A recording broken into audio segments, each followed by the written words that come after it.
సమస్యలు పరిష్కారాలు ప్రస్తుత రాజకీయాలు. గిరిజనుల సమస్యలు పరిష్కారాలు ప్రస్తుత రాజకీయాలు. గిరిజనుల సమస్యలు పరిష్కారాలు ప్రస్తుత రాజకీయాలు. ఇది మన క్లాస్ పేరు. టీచరు శ్రీరామ్ నాయక్, మన ప్రిన్సిపాల్ గారు బాలాజీ అన్న గారు. అంత సైలెంట్ ఉండాలి, ఎవరు నిలబడదు. దయచేసి ఆ కౌంటర్ దగ్గర ఎవరు గిరిజనుల గురించి తెలుసుకోవాలి, అవసరం ఏముంది, సంఘానికి సంఘ నాయకులకు ఏం అవసరం ఉందని మనం చెప్పవచ్చు. కానీ గిరిజనుల్ని అనేక సంవత్సరాలుగా వెనుకబాటు గురైనటువంటి గిరిజనుల్ని చైతన్యం చేయాల్సిన బాధ్యత మనలాంటి సంఘాల మీద ఉంది. అన్ని సంఘాలకు ఉండకపోవచ్చు, మనలాంటి సంఘాలకి ఉంది. అందుకోసమే మనం తెలుసుకోవాలి, దేశంలో ఎంతమంది గిరిజనులు ఉంటారు. దాదాపు ఇప్పుడు లెక్కల ప్రకారం 10,45,00,000. ఎప్పుడు 2011 జనాభా లెక్కల ప్రకారం 2011 జనాభా లెక్కల ప్రకారం 10,45,00,000. అంటే దేశ జనాభాలో 8.6%, అంటే 9% దేశ జనాభాలో. అంటే ఇప్పుడు 2021 లెక్కలు రావాల్సింది. ఇది కేంద్ర ప్రభుత్వం లెక్కలు తీయలేదు, గత 10 సంవత్సరాలుగా తీయలేదు. అవి తీస్తే దాదాపు 15 కోట్ల దాకా మనం వెళ్ళొచ్చు. 11% మనం వెళ్ళొచ్చు. ఎన్ని తెగలు ఉన్నాయి? 705 తెగలు. బీజేపీ ప్రభుత్వం రాకముందు 705 తెగలు ఎస్టీ జాబితాలో ఉన్నాయి. కొత్తగా మొన్ననే గత సంవత్సరమే 15 గిరిజన తెగల్ని ఎస్టీ జాబితా, 15 ఇతర కులాలను ఎస్టీ జాబితాలో కలిపింది బీజేపీ ప్రభుత్వం. దాంతో కలిపి 720 అధికారికంగా 720 గిరిజన తెగలు ఎస్టీ జాబితాలో దేశవ్యాప్తంగా ఉన్నాయి. మన రాష్ట్రంలో ఉమ్మడి రాష్ట్రం ఉన్నప్పుడు 35 గిరిజన తెగలు. తెలంగాణ విడిపోయిన తర్వాత 32 గిరిజన తెగలు ఎస్టీ జాబితాలో ఉన్నాయి. 32 గిరిజన తెగలు. మన రాష్ట్ర జనాభా ఎంత? 2011. మళ్ళీ తీయలే లెక్కలు. 2011 జనాభా లెక్కల ప్రకారం మన రాష్ట్రంలో 32,80,000. అంటే 33 లక్షలు, దాదాపు 33 లక్షల మంది గిరిజనులు మన రాష్ట్రంలో నివసిస్తున్నారు. జనాభాలో 10%, అంటే 9.3. ఇప్పుడు లెక్కలు తీస్తే 10% దాటుతుంది.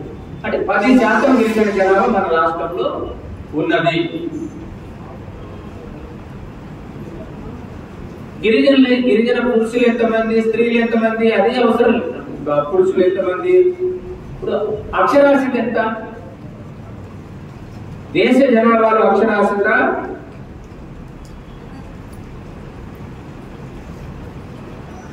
49%.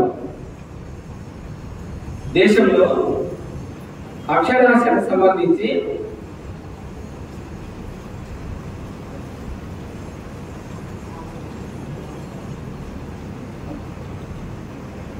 మొత్తం అక్షరాస్యత సంబంధించి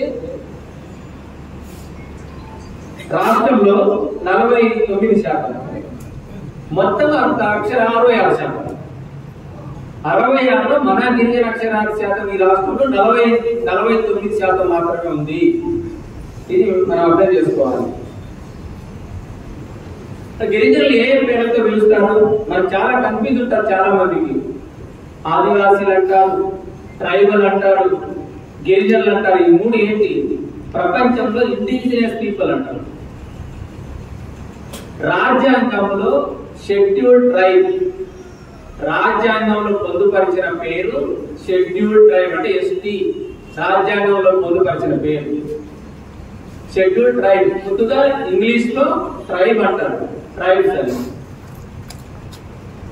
ఈ హిందీలో జనరల్ గా అందరూ ఆదివాసి, అంటే మూలవాసులు, ఆదివాసి. మన తెలుగు రాష్ట్రాలు తెలుగు కాబట్టి ఇంగ్లీష్ ట్రాన్స్లేషన్ చేసి తెలుగులో గిరిజనులు. ప్రపంచంలో ఏమంటారు? ప్రపంచవ్యాప్తంగా ఇండిజినస్ పీపుల్ అంటారు. అంటే అత్యంత వెనుకబడిన ప్రజలు అని, గిరిజన తెగలు. ఇది పేర్లకు సంబంధించింది. అసలు ఈ మన దేశంలో గిరిజనులకు ఉన్నటువంటి రాజ్యాంగ హక్కులు అనేది ఏంటి అనేది కూడా మనం తెలుసుకోవాలి. ఏంటి రాజ్యాంగ హక్కులు? మన దేశంలో 6వ షెడ్యూల్ 5వ షెడ్యూల్ రెండు ఉంటాయి రాజ్యాంగంలో. 6వ షెడ్యూల్ 5వ షెడ్యూల్. 6వ షెడ్యూల్ రాష్ట్రాలు 6 దాకా ఉన్నాయి. ఏంటయి? మణిపూర్, మిజోరాం, త్రిపుర, నాగాలాండ్, మేఘాలయ. ఇవి 6వ షెడ్యూల్ రాష్ట్రాలు.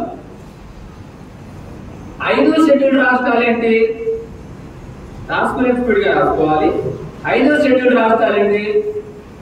ఆంధ్రప్రదేశ్, తెలంగాణ, ఛత్తీస్గఢ్, గుజరాత్, హిమాచల్ ప్రదేశ్, జార్ఖండ్, మధ్యప్రదేశ్, మహారాష్ట్ర, ఒరిస్సా, రాజస్థాన్. అంటే దాదాపు 10 రాష్ట్రాల్లో 5వ షెడ్యూల్ ప్రాంతం ఉంది. ఈ 5వ షెడ్యూల్ ప్రాంతం మనకు ఉమ్మడి రాష్ట్రం నుండే మనకి 5వ షెడ్యూల్ ప్రాంతం అంటుంది. ఈ 5వ షెడ్యూల్ ప్రాంతంలో ఉన్న హక్కులు ఏంటి? 6వ షెడ్యూల్లో ఏమో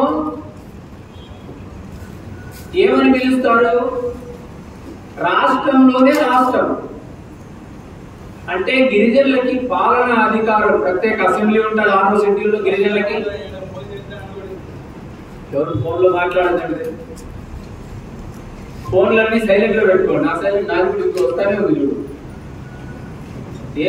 ఒక గంట సేపు వెతకపోతే ఏం కాదు. 6వ షెడ్యూల్ రాష్ట్రాల్లో గిరిజనులకు సంపూర్ణ హక్కులు ఉంటాయి. ఏంటది?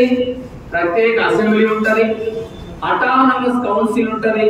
అంటే గిరిజనులకి ఆ ప్రాంతంలో 6th షెడ్యూల్ ప్రాంతంలో ఎన్నికలు జరిగితే అన్ని ఎస్టీ ఎమ్మెల్యేలే, వాళ్ళందరికీ అక్కడే అసెంబ్లీ ఉంటది. వాళ్ళ నిర్ణయాలు, ఆ ప్రాంతంలో హక్కులపై సర్వాధికారాలు అక్కడ గిరిజనులకే ఉంటాయి. అసెంబ్లీలో చట్టాలు కానీ, రాష్ట్రపతి చేసే నిర్ణయాలు కానీ డైరెక్ట్ వాళ్ళకి అన్ని హక్కులు ఉంటాయి. 5వ షెడ్యూల్ 6వ షెడ్యూల్ ఏమో రాష్ట్రపతి డైరెక్ట్ గా పరిపాలన కింద రాష్ట్రపతి జోక్యం చేసుకుని రాష్ట్రపతి ప్రతి సంవత్సరానికి దాన్ని పర్యవేక్షిస్తూ వాటన్నిటిని అక్కడ చేస్తారు. ఆ రాష్ట్ర అసెంబ్లీ మొత్తం అసెంబ్లీ కూడా ఇక్కడ జనరల్ అసెంబ్లీలో చేసిన చట్టాలు అక్కడ వర్తించవు. 6వ షెడ్యూల్లో వాళ్ళు ఆమోదించాలి. వాళ్ళు ఆమోదిస్తేనే అక్కడ చట్టాలు అమలవుతాయి. 5వ షెడ్యూల్ మన ప్రాంతంలో మనకి ఎక్కడ ఉంది? భద్రాచలం నుండి ఆదిలాబాద్ దాకా, తర్వాత నాగర్ కర్నూలు జిల్లా, ఇంతకుముందు మహబూబ్నగర్, నాగర్ కర్నూలు జిల్లా, అమరాబాదు, ఒక 3-4 మండల, నల్లమల కింద ఒక మండలం ఫుల్గా ఉంటది, 2-3 మండలాలు పాక్షికంగా ఉంటది. అక్కడ 5వ షెడ్యూల్ ప్రాంతం. మిగిలింది భద్రాచలం నుండి ఆదిలాబాద్ వరకు, మన ఖమ్మం జిల్లా, కొత్తగూడెం నుంచి మొదలు పెడితే అన్ని. ఈ 5వ షెడ్యూల్ ప్రాంతంలో రాజ్యాంగంలో కొన్ని హక్కులు ఇచ్చారు.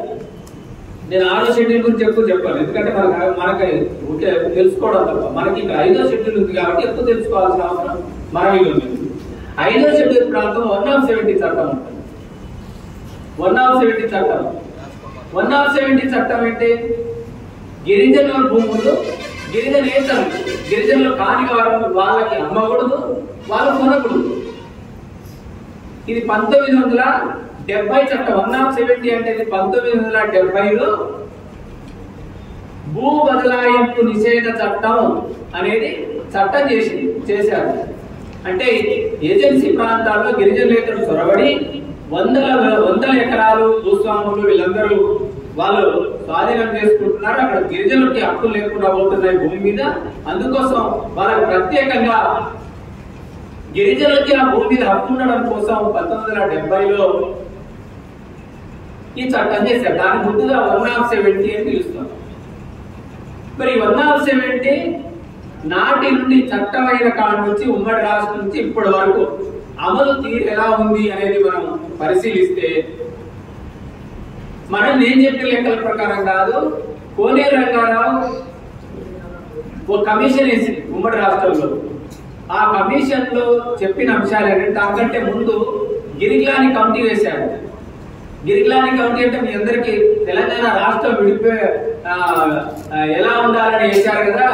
దానికంటే ముందు ఏజెన్సీలో ఈ గిరిజన భూములు ఎట్లా అన్యాక్రాంతం అయ్యాయి అనే దాని మీద గిరిగిలాని కమిషన్ వేసింది. ఇంత ముందు తెలంగాణ ఏర్పడక ముందు వాళ్ళ నివేదిక, కోనేరు రంగారావు భూ కమిషన్ నివేదికలో చూస్తే 10 లక్షల కోట్ల రూపాయల విలువ కలిగిన గిరిజన భూములు గిరిజనేతర భూస్వాముల చేతుల్లోకి వెళ్ళిపోయింది అనేది వాళ్ళ నివేదిక. ఇది ఎప్పటి నివేదిక? 2011. ఇప్పుడు ఏది కోనేరు రంగారావు కమిషన్, ఆ భూ కమిషన్ వచ్చినప్పుడు అప్పటి నుంచి ఇప్పటికి ఇంకా ఎంత వెలిగింటారో మీ అందరికీ తెలుసు. అంటే 10 లక్షల కోట్ల రూపాయల కలిగినటువంటి గిరిజన భూములు గిరిజనేతర చేతుల్లో వెళ్ళిపోయింది. ఇది అత్యంత ప్రమాదకరం అనేది ఇస్తే, గవర్నమెంట్ ఇస్తే, ఇప్పటి వరకు వాటి మీద ఏ చర్యలు తీసుకోలేదు. ఎక్కువగా అన్యాక్రాంతమైంది ఎక్కడ? ఉమ్మడి వరంగల్ ములుగు ప్రాంతంలో, భూపాలపల్లి ములుగు ప్రాంతంలో ఎక్కువ గిరిజనేతర భూస్వాములు వేల ఎకరాలు ఆక్రమించి మిర్చి తోటలు, పండ్ల తోటలు అన్ని పెట్టారనేది అది వేదిక. తర్వాత కొత్తగూడెం, ఖమ్మం ఈ ప్రాంతం వస్తుంది, ఆదిలాబాద్.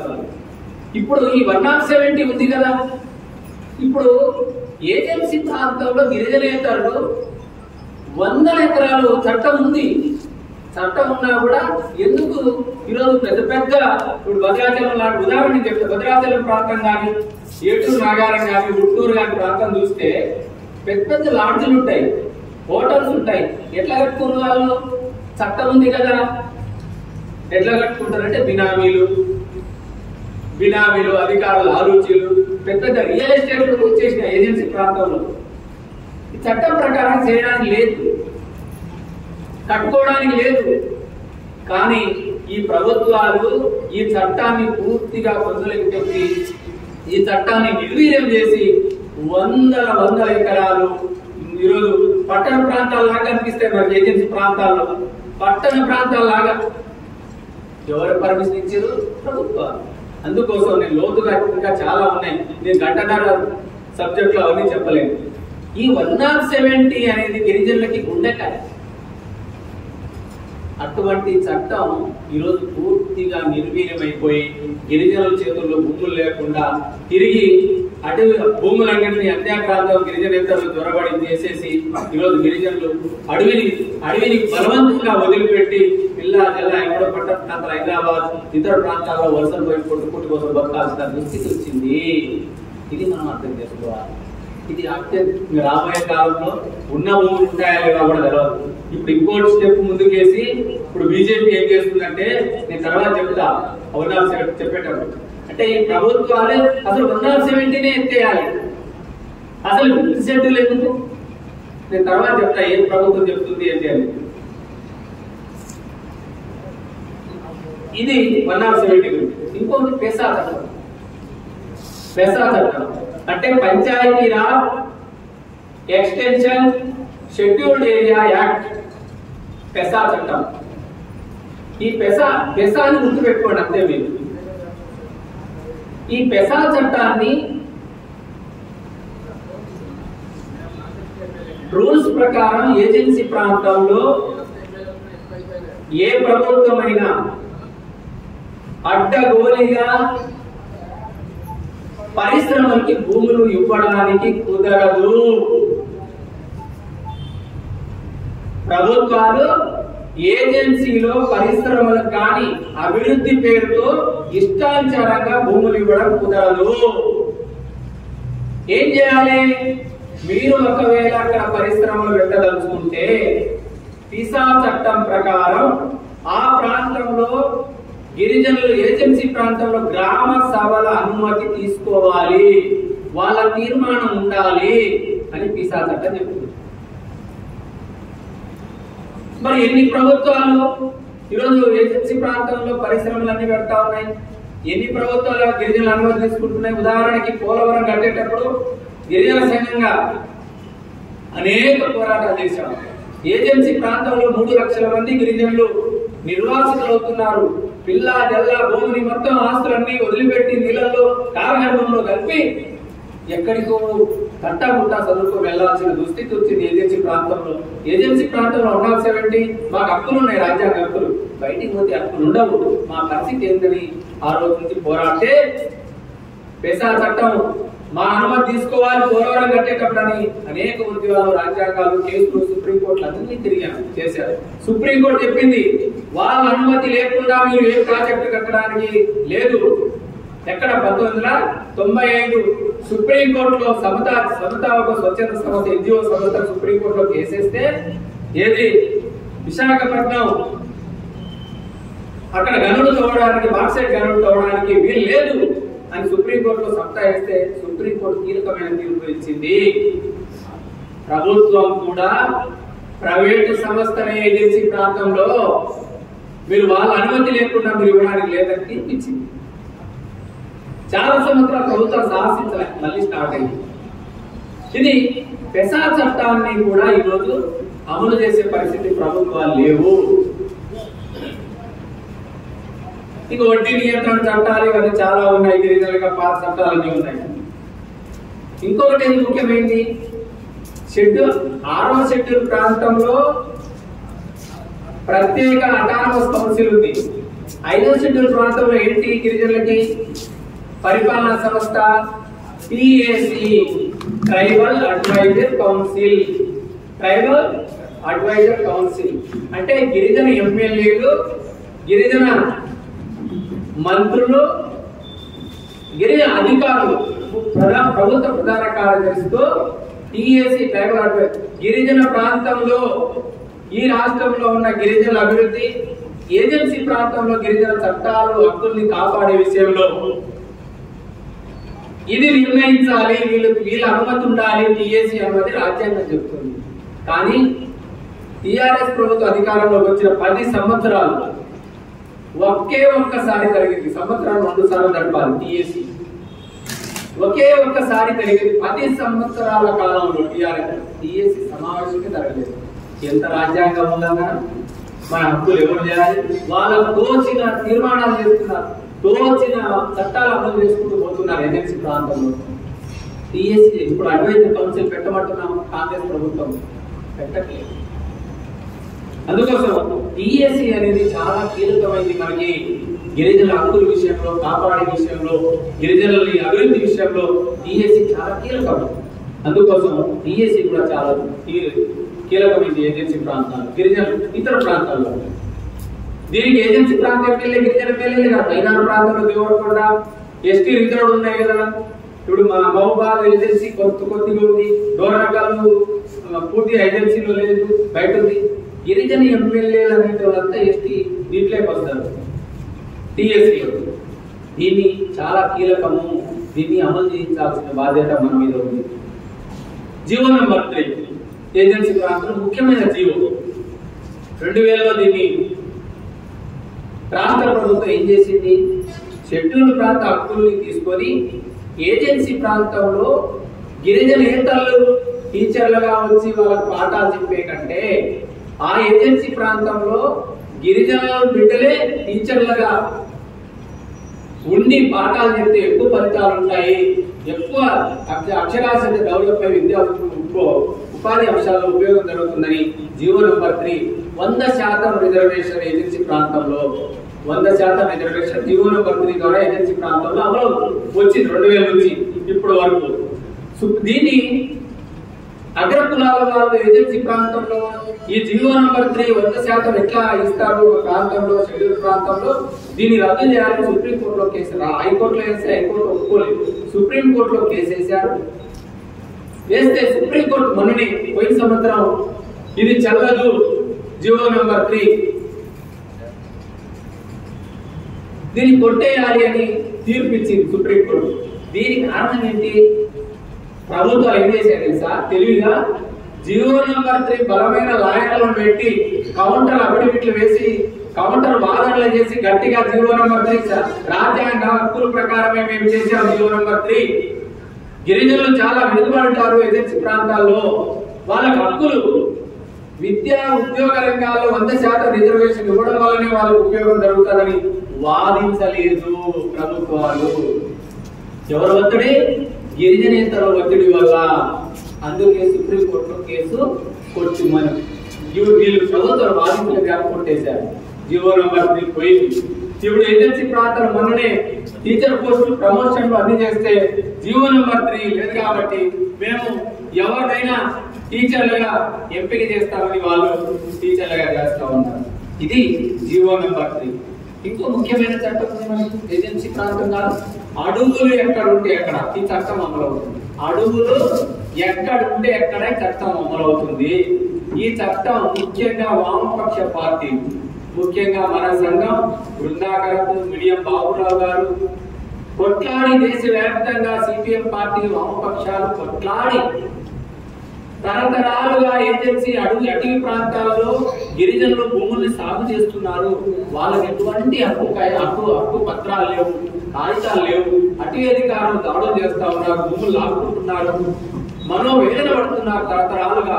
వాళ్ళకు ఒక చట్టం ఉండాలి భూమిపై అంటే అటవీ భూముల్ని కూడా ఇవ్వాలి గిరిజనులుగా చేస్తే అప్పుడు 64 మంది కమ్యూనిస్ట్ పార్టీ వామపక్ష పార్టీ ఎంపీలు ఉండేవాళ్ళు. 64 మంది 2005-4లో ఒత్తిడి తీసుకొచ్చి అప్పుడు కాంగ్రెస్ యూపీఏ ప్రభుత్వం ఒత్తిడి తీసుకొచ్చి కమ్యూనిస్ట్ పార్టీలు అంతా అటవీ హక్కుల గుర్తింపు చట్టం 2006 రాసుకోండి.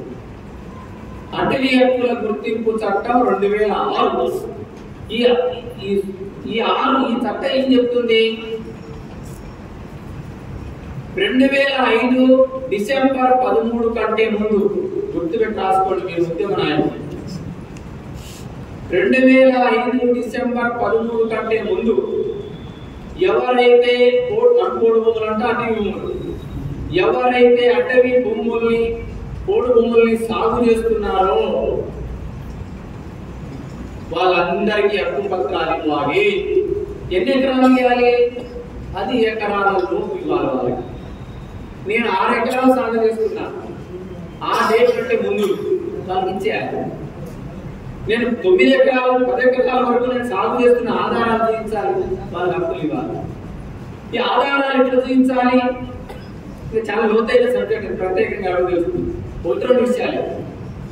ఆధారాలు ఎట్లా చూపించాలి? గిరిజనులకు ఆధారాలు లేవు కదా.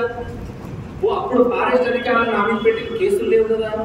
నేను రికార్డు దాచుకోలేదు కదా, నాకు చదువు రాదు కదా గిరిజనుల కాలంలో.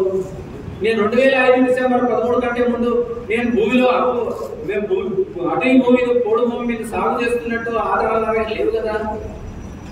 అంటే ఆ గ్రామంలో ఇవన్నీ ఆధారాలు ఇవ్వాలి అని చెప్పిన చివరి 2 పాయింట్లు ఏం చెప్తుంది?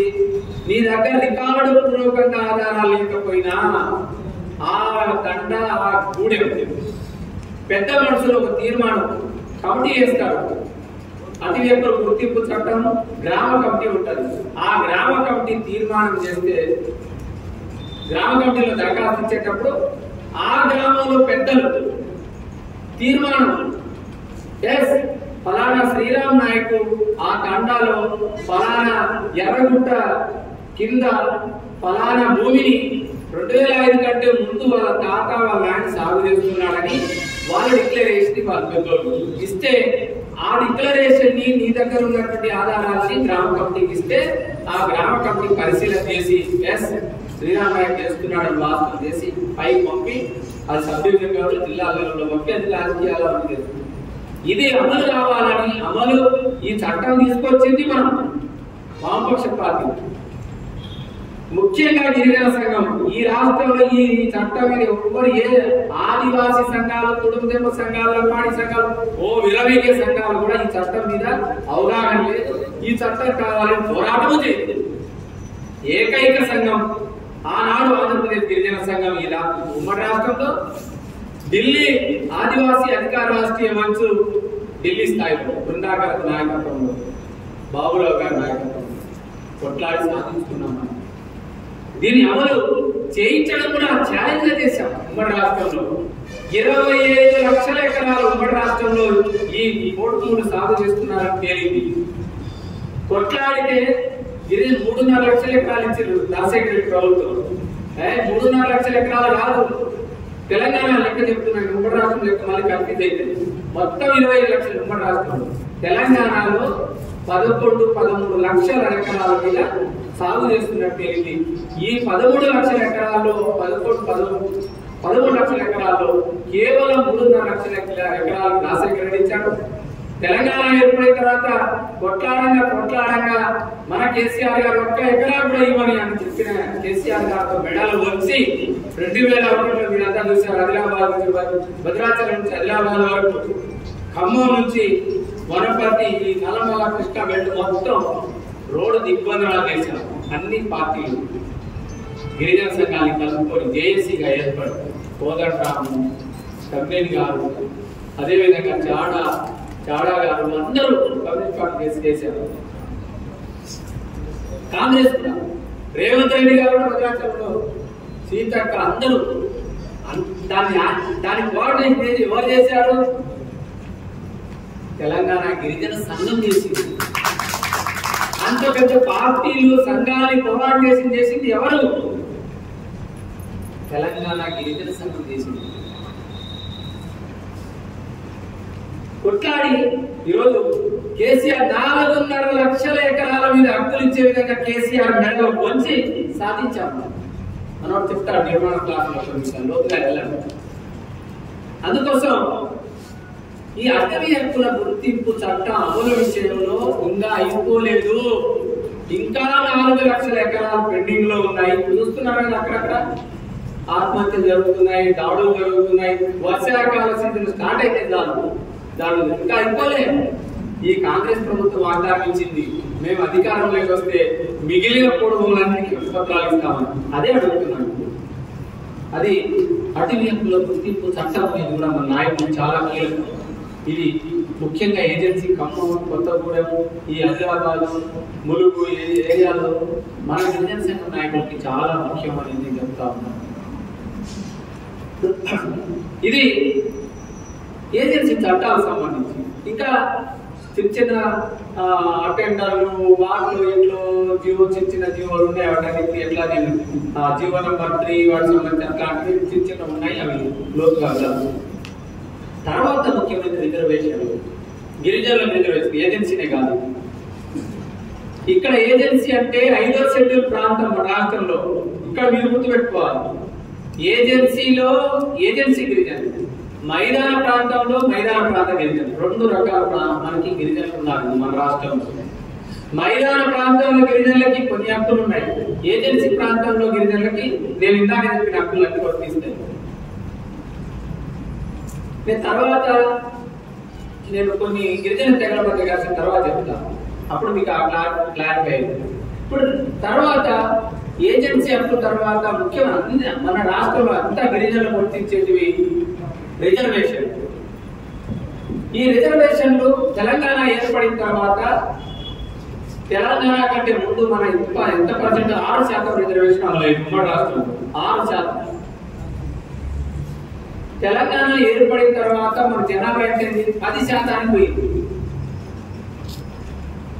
రాజ్యాంగం ప్రకారం ఆ రాష్ట్రంలో ఆర్టికల్ 16(4) ప్రకారం ఆ రాష్ట్రంలో పెరిగిన గిరిజన జనాభా నిష్పత్తి ప్రకారం రిజర్వేషన్ పెంచుకోవచ్చు. ఆ అధికారం రాష్ట్ర ప్రభుత్వానికి ఉంది అని రాజ్యాంగం చెప్తుంది. ఎంత ఆర్టికల్? ఏ ఆర్టికల్ ప్రకారం చెప్పండి. ఎన్నికలు నేను చెప్తూ మీరు ఇంటూ పోతే మీకు అంత ఎక్కదు. మీరు కూడా మాట్లాడుతుండాలి.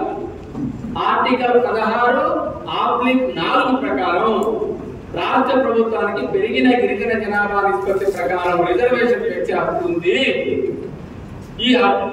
ఈ హక్కు ఈ ఆర్థిక ఆధారంగానే మనం కొట్లాడాం. గత 10 సంవత్సరాలుగా తెలంగాణ గిరిజన సంఘం చాలా సంఘాలు చేశారు. వాళ్ళు నేను చిన్నగా చేసి చెప్పట్లేదు, చేయలేదు, మనమే చేసాము. మన గిరిజన సంఘం చాలా చురుకైన పాత్ర. తర్వాత చెప్తే నేను మళ్ళీ దానికి పోతున్నాను. ఉద్యమ నాయకుడిని కాబట్టి మళ్ళీ నేను డైవర్ట్ అవసరం లేదు. ఎందుకంటే నిర్మాణ క్లాసుల్లో గిరిజన సంఘ విశిష్టతలో చెప్తా. మళ్ళీ రెండు సార్లు అయితే దీని ప్రకారం పెంచాలి రాష్ట్ర ప్రభుత్వం అని. కేంద్ర ప్రభుత్వానికి రాష్ట్ర ప్రభుత్వం పెంచుకోవచ్చు, కానీ కేంద్ర ప్రభుత్వం దీనికి అనుమతి ఇవ్వాలి. బీజేపీ ప్రభుత్వం అనుమతి ఇవ్వాలని మనం కొట్లాడాం. రాష్ట్ర ప్రభుత్వం రాకుండా రేపు సుప్రీంకోర్టులో హైకోర్టులో ఎవరైనా కేసు వేస్తే ఏ డేటా ప్రకారాన్ని నువ్వు పెంచామని రాష్ట్ర ప్రభుత్వానికి అడిగితే రాష్ట్ర ప్రభుత్వం కంటే కేంద్ర ప్రభుత్వం మాకు అనుమతి ఇచ్చింది, ఇంత పర్సెంటేజ్ మీరు పెంచుకోవాలి అని కాగితం చూస్తే ఏ న్యాయస్థానాలు కూడా అడ్డు చెప్పుకోవాలి మనం కేంద్ర ప్రభుత్వానికి చెప్పాం. బీజేపీ ప్రభుత్వం వారు వినలే. నాకు సంబంధం లేదు. కిషన్ రెడ్డి చాలా చూసాం, అనేక ప్రశ్నలు నాకు సంబంధం లేదు, పెంచుకో రాష్ట్ర ప్రభుత్వాలు పెంచుకోవచ్చు, వస్తుంది అన్నాడు. కానీ కేసీఆర్ గారు నిజంగా ఏ మాట కామాటన్నారు.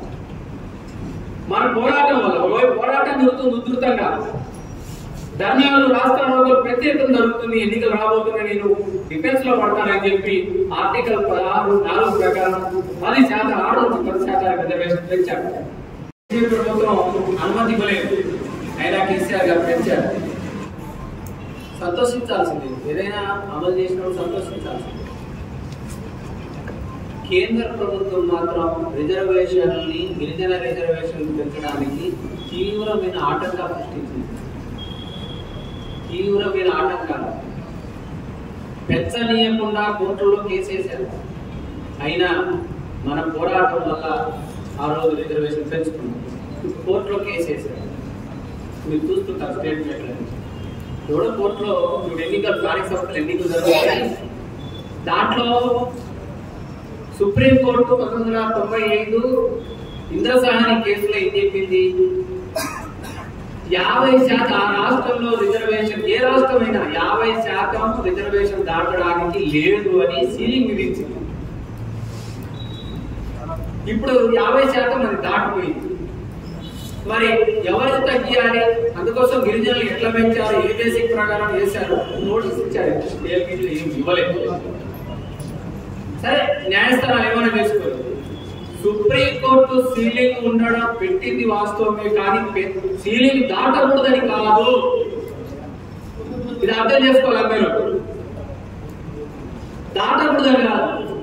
నేను 6% నుంచి 10% నేను పెరిగాను. నాకు రాజ్యాంగం ఎస్సీలు ఎస్టీలకు సంబంధించిన బీసీలు కాదు, ఎస్సీ ఎస్టీలకు సంబంధించి పెరిగిన జనాభా ప్రకారం రిజర్వేషన్ పెంచాల్సిందే. ఎవరు తగ్గించుకుంటా మనకు సంబంధం లేదు. అది సీలింగ్ దాటుతుందా లేదా, సీలింగ్ దాటకుండా ఏం చేసుకోండి. కానీ ఎస్సీ ఎస్టీలకు మాత్రం పెంచకుండా ఆపడానికి లేదు, రాజ్యాంగం చెప్పేది అదే. అందుకోసం మనం ఈ సుప్రీంకోర్టు సీలింగ్ మరి తమిళనాడు 69 చేశారు, మహారాష్ట్రలో 64 చేశారు, చాలా రాష్ట్రాల్లో పెంచుకున్నారు. మరి మనకేదో సీలింగ్ అంటే వాళ్ళు తమిళనాడులో పెంచుకోవడమే కాదు, వాళ్ళు రాజ్యాంగంలో 9వ షెడ్యూల్లో చేర్చుకున్నారు. ఎవరు సుప్రీంకోర్టు పోయినా హైకోర్టు పోయినా ఏమి చేయడానికి లేదు. ఆర్టికల్ 9లో చేర్చిన తర్వాత మనం కూడా అదే అడుగుతున్నాం. ఇక్కడ పెంచిన 10% రిజర్వేషన్ జీవో నంబర్ 33 రాసుకోండి. పెరిగిన జీవో నంబర్ పేరు ఎంత నంబరు? GO number 33. దీన్ని రాజ్యాంగంలోని 9వ షెడ్యూల్లో చేర్చమని డిమాండ్ చేస్తున్నాం.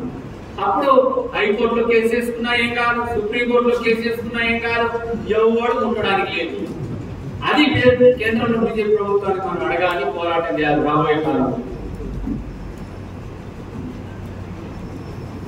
ఇది రిజర్వేషన్లకు సంబంధించి. ఇక్కడ ఏజెన్సీ గిరిజనులకి, మైదాన ప్రాంత గిరిజనులకి తీవ్రమైన వైరుధ్యాన్ని కూడా మనం ఎలా అర్థం చేసుకోవాలనేది నేను చెప్పదలుచుకున్నాను. ఆ చెప్పేటప్పుడు మనం దేశంలో లంబాడీలు బంజారాల గురించి కూడా మనం అర్థం చేసుకోవాలి. ఇక్కడ ఎక్కువ మంది ఒక అమ్మాయి, మన కోయ అమ్మాయి ఉంది, మన సహోదరి, మన మొదటి నుంచి మహబూబాబాద్ జిల్లాలో గిరిజన సంఘం. లంబాడీలు అంటే ఆమెకి ఇది కాదు, కోయలు అంటే ఆమె మన పార్టీ పట్ల, మన గిరిజనుల పట్ల చాలా సౌహృదయంతో మన లైన్ ని అర్థం చేసుకొని పనిచేస్తుంటారు. అందుకోసం లంబాడీల గురించి కూడా మనం, బంజారాల గురించి కూడా రెండు విషయాలు నేను అర్థం చేయించే ప్రయత్నం చేస్తాను. ఎందుకంటే చాలా మంది బంజారాల మీద, ఒక బంజారాలే కాదు, ఒక తెగ ముందుకు పోతుందంటే ఇంకో తెగ దాని కింద ఉన్న తెగ ఏం చేస్తుందంటే ఆ తెగ మొత్తం వాళ్ళే తీసుకుంటున్నారు, వాళ్ళే లబ్ధి పొందుతున్నారు, రిజర్వేషన్ వాళ్ళే తీసుకుంటున్నారు, అభివృద్ధి అంతా వాళ్ళే తీసుకుంటున్నారని ఒక రాయి వేసి దుష్ప్రచారం చేస్తే మంచిదే, చేస్తే తర్వాత ఉందాం. అది ఎక్కడ దాకా పోతుందని ఘర్షణ దాకా పోతుంది, కొట్టుకునే దాకా పోతుంది, గూడెలు కండాలు తగలబెట్టుకునే దాకా పోతుంది. ఆదిలాబాద్లో అదే జరిగింది, కొన్ని జిల్లాల్లో అదే జరుగుతా ఉంది. ఎందుకు వస్తుంది ఆ ఘర్షణ, ఎవరు సృష్టిస్తున్నారు అని చెప్పబోయే ముందు అసలు బంజారాలు, లంబాడీలు అంటే ఏంటి, వీళ్ళ చరిత్ర ఏంటి అనేది కూడా మనం కొన్ని విషయాలు తెలుసుకోవచ్చు. ఎందుకంటే మన వాళ్ళంతా వాళ్ళే ఉన్నారు కదా.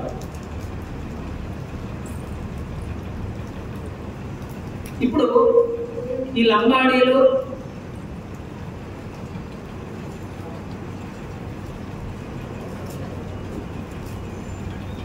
ఎస్టీ జాబితా నుంచి లంబాడీని తొలగించాలి.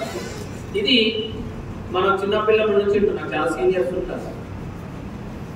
1976లో లంబాడీని ఎస్టీ జాబితాలో తెలంగాణ రీజన్ లో ఎస్టీ జాబితాలోకి వచ్చారు. ఎలా వచ్చారు, అసలు వాళ్ళు చెప్తున్న ఏజెన్సీలో ఉన్నటువంటి కుటుంబ దెబ్బ కానీ ఇతర సంఘాలు లేవనెత్తున్నటువంటి అంశాలు ఏంటి?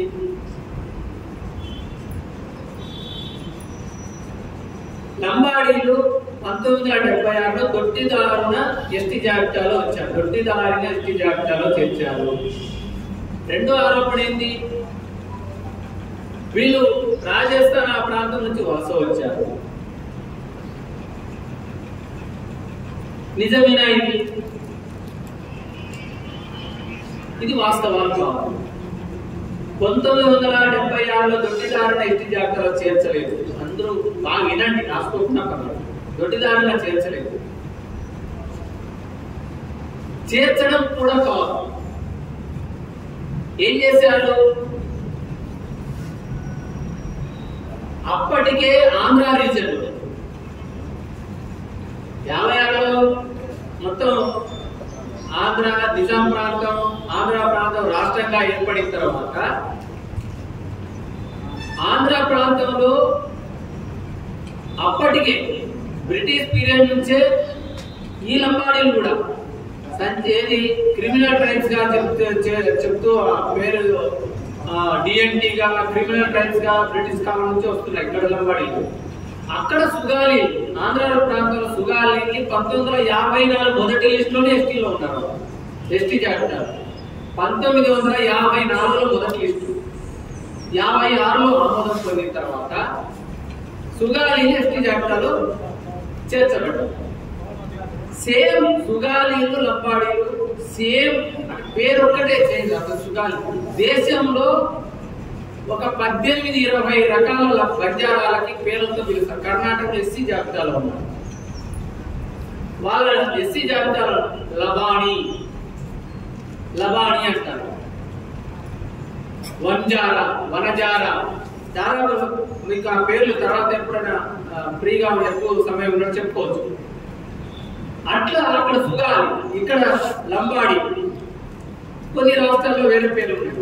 అట్లా సుగాలి ఎస్టీ జాబితాలో ఉన్నారు కాబట్టి సేమ్ అదే లంబాడీలు ఇక్కడ ఉన్నారు కాబట్టి మమ్మల్ని కూడా ఎస్టీ జాబితాలో చేర్చటని 1900 రాష్ట్రం ఏర్పాటు అయినప్పుడు 56 నుంచి 76 వరకు ఇక్కడున్న లంబాడీ మేధావులు, ఆనాడు కాంగ్రెస్ పార్టీలో ఉన్నటువంటి నాయకులు అంతా కలిసి పెద్ద ఇందిరాగాంధీ దగ్గర పెద్ద పోరాటం చేశారు. ఇందిరాగాంధీ సహజమే అని చెప్పి ఏం చేశారు, పార్లమెంట్ లో 76లో 54 మొదటి జాబితా, 56 సవరణ చేశారు, 76లో సవరణ చేశారు. ఈ 76 సవరణలు మందొకటేగా సవరణ చేసింది. ఆనాడు రాజ్గోండ్ చాలా తెగల్ని దేశంలో ఉన్నటువంటి ఏం సవరణ చేశారు? లంబాడీని సవరణ చేసింది ఏంటంటే రిస్ట్రిక్షన్. ఆంధ్ర ప్రాంతంలో సుగాలీలు అని ఆ ప్రాంతంలోనే రిస్ట్రిక్షన్ అంటే నియంత్రణ ఉందో ఆ నియంత్రణ గీత ఎత్తేస్తున్నామని చెప్పారు. ఎత్తేసి ఈ లంబాడీని ఎస్టీ జాబితాలో చేర్చారు. ఎత్తేసిన తర్వాత పూర్తిగా లంబాడి సుగాలి ఆంధ్ర రాష్ట్రం మొత్తం ఎస్టీ జాబితాలో వచ్చే విధంగా చేర్చారు. అంటే ఆ రిస్ట్రిక్ట్ నియంత్రణ అనేది తొలగించారు. సుగాలి కొంత ప్రాంతంలో ఎస్టీ అనేది ఏదైతే ఉందో ఆ నియంత్రణ ఎత్తేసి లంబాడీని చేర్చి ఆ నియంత్రణ ఎత్తేసారు. అప్పుడు ఎస్టీలోకి వచ్చారు. ఇది జరిగిన వాస్తవం. పార్లమెంట్ లో చర్చ జరగలేదు, పార్లమెంట్ లో ఆమోదం పొందలేదు అనేది వాస్తవం. ఆమోదం పొందకపోతే ఇప్పటికే అనేక కేసులు వేసారు సుప్రీంకోర్టులో, కేంద్ర ప్రభుత్వం ఇచ్చేది. అంటే ఇక్కడ ఈ తప్పుడు అవగాహనని కొన్ని సంఘాలు ఏజెన్సీ గిరిజనులను నూరిపోసి వాళ్ళని రెచ్చిగొట్టి ఎన్నికల్లో లబ్ధి పొందేందుకు అనేక ప్రయత్నాలు రాజకీయ పార్టీ అదే ఆదివాసీ సంఘాలు కొన్ని సంఘాలు అన్ని చేస్తూ వస్తున్నాయి. అది ఆ రోజు జరిగిన పరిస్థితి. అందుకోసం మనము ఆటిని లంబాడీల్ని ఎట్లా చూడాలి, ఎట్లా కలిపారనేది నేను 2 నిమిషాలు చెప్పాను. ఇంకో వాటి లంబాడీలు, వీళ్ళు లంబాడీలు ఏజెన్సీ ప్రాంతంలో ఎస్టీలు ఏది ఎస్టీ స్థానిక లోకల్ సర్టిఫికేట్ ఇవ్వడానికి లేదు. ఎందుకని? కూర్చోవాలి మీరు ఎవరు చూడొద్దండి, వచ్చిన వాళ్ళు కూర్చుంటున్నారు. వాళ్ళు ఏమని ఏజెన్సీలో లంబాడీకి ఎస్టీ సర్టిఫికేట్ ఇవ్వద్దు అంటే ఇక్కడ 2 రకాలు బాగా అర్థం చేసుకోవడం అందరూ. ఇక్కడ ఏజెన్సీ ప్రాంతంలో ఎస్టీ హోదా వేరు, ఎస్టీ సర్టిఫికేట్ వేరు, 2 రకాలు. ఎస్టీ హోదా వేరు, బాగా అర్థం చేసుకోండి. హోదా వేరు, లోకల్ సర్టిఫికేట్, లోకల్ స్థానిక గిరిజన హోదా వేరు. ఎస్టీ హోదా వేరు, ఏజెన్సీలో స్థానిక గిరిజన హోదా వేరు. ఈ రెండింటిని ఈ రోజు కొన్ని సంఘాలు కలగాపురం చేస్తా ఉన్నారు. ఇది కరెక్ట్ కాదు అనేది మనం అర్థం చేయించాలి. ఎట్లా కరెక్ట్ కాదు? ఉదాహరణ, ఇప్పుడు ఏజెన్సీ స్థానిక గిరిజనుడు అని సర్టిఫికేట్ ఎప్పటి నుంచి ఉంటే స్థానిక గిరిజనుడు సర్టిఫికేట్ వస్తుంది? 1950 జనవరి 26 రాజ్యాంగం అమలైన తేదీ. రాజ్యాంగం అమలైన తేదీ 1950 జనవరి 26 నాటికి ఏజెన్సీ ప్రాంతంలో నివసిస్తూ ఉండాలి. దానికి ఆధారాలు ఎట్లా ఉండాలి అనేది అజీవో ఉంది, వాళ్ళు తెలుస్తుంది. ఇది ఎస్టీ వేరు. నేను 56లో ఉదాహరణకి 1950 జనవరి 26 కంటే ముందు నేను ఫలానా భద్రాచలం మండలం ఫలానా గూడెంలో నేను నివసిస్తున్నా, నేను లంబాడి అయినా నివసిస్తున్నట్టు నాకు ఆధారాలు ఉన్నాయి. కానీ నేను అప్పుడు 50లో నేను ఎస్టీలో లేదు, నాకు ఎస్టీ హోదా ఆడ ఉండదు. నేను 76లో ఎస్టీ హోదా వచ్చినానంటే నాకు 50 స్థానిక సర్టిఫికేట్, ఎస్టీ హోదా నాకు హక్కు వచ్చినట్టు రాజ్యాంగం ప్రకారం. ఇది ఈ రెండింటిని కలగాపులగం చేసి ఆ రోజు లేరు కాబట్టి 76లో వచ్చారు కాబట్టి వీళ్ళు ఏజెన్సీ సర్టిఫికేట్ ఇవ్వద్దు అనేది దుష్ప్రచారం అనేది అది కూడా కరెక్ట్ కాదు. అనేక ప్రభుత్వాల దగ్గర నేను వెళ్ళా ఆర్గ్యుమెంట్స్ కి చేసి వాళ్ళకి చాలా క్లియర్ ఒక మెమో కూడా ఇప్పించారు. ఖమ్మం జిల్లాలో 14 మండలాల్లో ఏజెన్సీ సర్టిఫికేట్ ఇవ్వట్లేదు అంటే అప్పుడు పెద్ద ఎత్తున ఛాయారథం ఉండే. అప్పుడు ఇది కరెక్ట్ కాదు మెమో ఇచ్చారు. స్థానిక గిరిజనులు ఎట్లా లెక్కేయాలి, ఎప్పటి నుంచి లెక్కేయాలి, 5 పాయింట్లు ఇచ్చారు. దాని ప్రకారం ఎస్టీ సర్టిఫికేట్ ఇచ్చారు.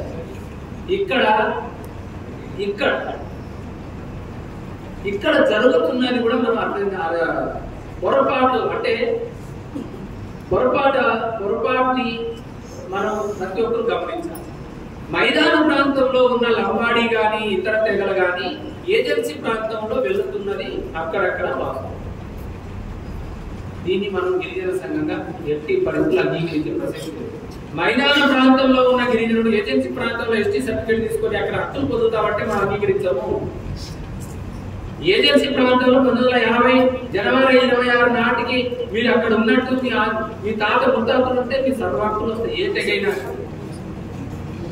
ఎక్కడో మైదాన ప్రాంతం మండలమైన వచ్చి ఇక్కడ పెళ్లి చేసుకోను ఇక్కడ ఉండి మీరు హక్కులు పొందుతామంటే మనం అంగీకరించకూడదు. ఇది మనం అర్థం చేసుకోవాలి. ఆ రకంగా మన ఓరియంటేషన్ ఉండాలి.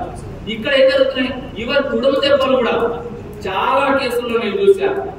తుడుము దెబ్బ కూడా లంబాడీలకి కొన్ని దగ్గర డబ్బులు తీసుకొని ఎంఆర్ఓతో ఎస్టీలకి లంబాడీలు కూడా సర్టిఫికేట్ ఇప్పించిన కాలాలు నేను చూశాను.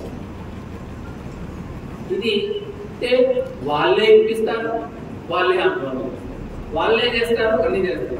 ఇది ఈ రోజు. ఇప్పుడు ఏం జరిగింది? ఇప్పుడు ఎస్టీల్ని ఏజెన్సీలో తీసేయాలి, లంబాడీలు తీసేయాలని చేస్తే అసలు జీవో నెంబర్ 3 పోయింది. జీవో నెంబర్ 3 ప్రకారం లంబాడీలు టీచర్ ఉద్యోగాలు వాళ్ళకి, అన్ని ఉద్యోగాలు వాళ్ళకి ఎస్టీ జాబితా తీసేయాలని పోరాటం చేశారు కదా. జీవో నెంబర్ 3 ఏ జీవోకు మీరు ఉండాలి వాళ్ళని తీసేయాలన్నారో ఆ జీవో నెంబర్ 3 పోయింది. సుప్రీంకోర్టు రద్దు చేసింది. ఎవరికి పోరాటం చేస్తారు ఇప్పుడు? అంటే 2 కోతులు కొట్లాడి 3వ కోత వచ్చి లాభపడలేదు. ఇప్పుడు మొత్తమే పోయింది. ఇప్పుడు లంబాడి కాదు, ఇప్పుడు రెడ్డి ఆయన కమ్మ ఆయన పోయి ఏజెన్సీలో టీచర్ అవుతున్నాడు. రెడ్డి ఆయన లంబాడి కాదు, రెడ్డి ఆయన కమ్మ ఆయన ఎవరైనా పోయి ఇప్పుడు ఏజెన్సీలో టీచర్ ఉద్యోగాలు డిఎస్సీ తీసుకుంటున్నాడు. ఇది ఎవరికి అన్యాయం జరిగింది, ఎవరికి న్యాయం జరిగింది? అందుకోసం గిరిజన తెగల మనం బాగా అర్థం చేసుకోండి. గిరిజన తెగల మధ్య అసమానతలు ఉన్నాయనడం వాస్తవం. అన్నింటిలో అసమానతలు ఉన్నాయి. ఏ తెగైనా అసమానతలు ఉన్నాయి. ఈ అసమానతల్ని పెంచి పోషిస్తున్నది పాలక వర్గాలు. ఈ పాలక వర్గాల మీద కోపం కాకుండా గిరిజన తెగల మీద మళ్ళిస్తున్నాయి పాలక వర్గాలు. వాళ్ళ పాపం గడుపుతున్నారు. ఈరోజు నేను ఇందాక చెప్పాను, 10 లక్షల కోట్ల రూపాయలు విలువ కలిగిన భూములు అన్యాక్రాంతమైతే ఒక్కడ పోరాటం చేసిందా? ఆదివాసీ సంఘాల కానీ చేశాడా? చెయ్యరు. భూముల మీద పోరాటం చేసి ఈరోజు 1000 ఎకరాలు భూస్వాములు ఆక్రమించింది. పోరాటం చేసిన చెయ్యరు. అందుకోసం చిన్న వాటికి తగాదా పడి గిరిజన తెగల మధ్య ఘర్షణ చేసుకుని మొదటికే మోసం వచ్చే విధంగా జరుగుతుంది. ఇది మనం అర్థం చేయించాలి. ఓపిక ఏ సంఘమైనా ఏ తెగైనా అర్థం చేసుకోవాలి. అంతేందుకు ఆదిలాబాద్ విశాఖపట్నం నేను ఉమ్మడి రాష్ట్ర ప్రధాన కార్యదర్శి చేస్తాను. భగతులకి వాల్మీకి కొట్టుకున్నారు. అక్కడ భగతులు వాల్మీకి పడదు. ఇప్పటికి కూడా ఆదిలాబాద్ ఏజెన్సీలో గోడులకి పొలాలు పడదు. ప్రధానంగా అంటే గిరిజన తెగల మధ్య అంతరాయం ఉండడం వాస్తవం. కానీ పాలక వర్గాలు ఎగదోస్తున్నాయి, పప్పం గడుపుతున్నాయి, దాన్ని సమస్యల నుంచి డైవర్ట్ అయ్యే విధంగా చేస్తున్నాయి. ఇది మనం అర్థం చేయించాలి. ఓపిక అనేది మనం చేసుకోవాలి. అందుకోసం మనం ఈ హక్కుల్ని, గిరిజన హక్కుల్ని మనం కాపాడే విధంగా ఈ అసమానతల్ని ఏదైతే గిరిజన తెగల మధ్య ఘర్షణ వాతావరణం సృష్టిస్తున్నటువంటి సంఘాల పట్ల, పాలక పార్టీల పట్ల, రాజకీయ పార్టీల పట్ల మనం జాగ్రత్తతో వ్యవహరించాలి. మన అన్నదమ్ముల మధ్య వస్తున్నటువంటి అంతరాయాన్ని గిరిజనులు పరిస్థితులు దాని కమిషన్ వేయాలి. నిజంగా మనం గిరిజన సంఘం చెప్తుంది. ఎందుకంటే గిరిజన సంఘం కుల సంఘం కాదు. ఒక కమ్యూనిస్టు పార్టీ భావజాలం ఏర్పాటు చేసినటువంటి ఈ గిరిజన సంఘం మనం ఈ అసమానతలు తగ్గాలి. నిజంగా ఘర్షణ వాతావరణం గిరిజన తెగల తగ్గాలంటే, ఈ అసమానతలు తగ్గాలంటే నిజంగా ఒక కమిషన్ వేయండి. నిజంగా ఏజెన్సీ గిరిజనులకు అన్యాయం జరుగుతుంది, ఫలానా తెగకి అన్యాయం జరుగుతుందంటే మీరు వర్గీకరణ డిమాండ్ ముందు పెట్టండి. కమిషన్ వర్గీకరణ, ప్రభుత్వ వర్గీకరణ. ఏ గిరిజన తెగలు ఏ జనాభా ఎంతుంటే వాళ్ళకి అంత రిజర్వేషన్ ఏబిసిడీలుగా వర్గీకరించండి.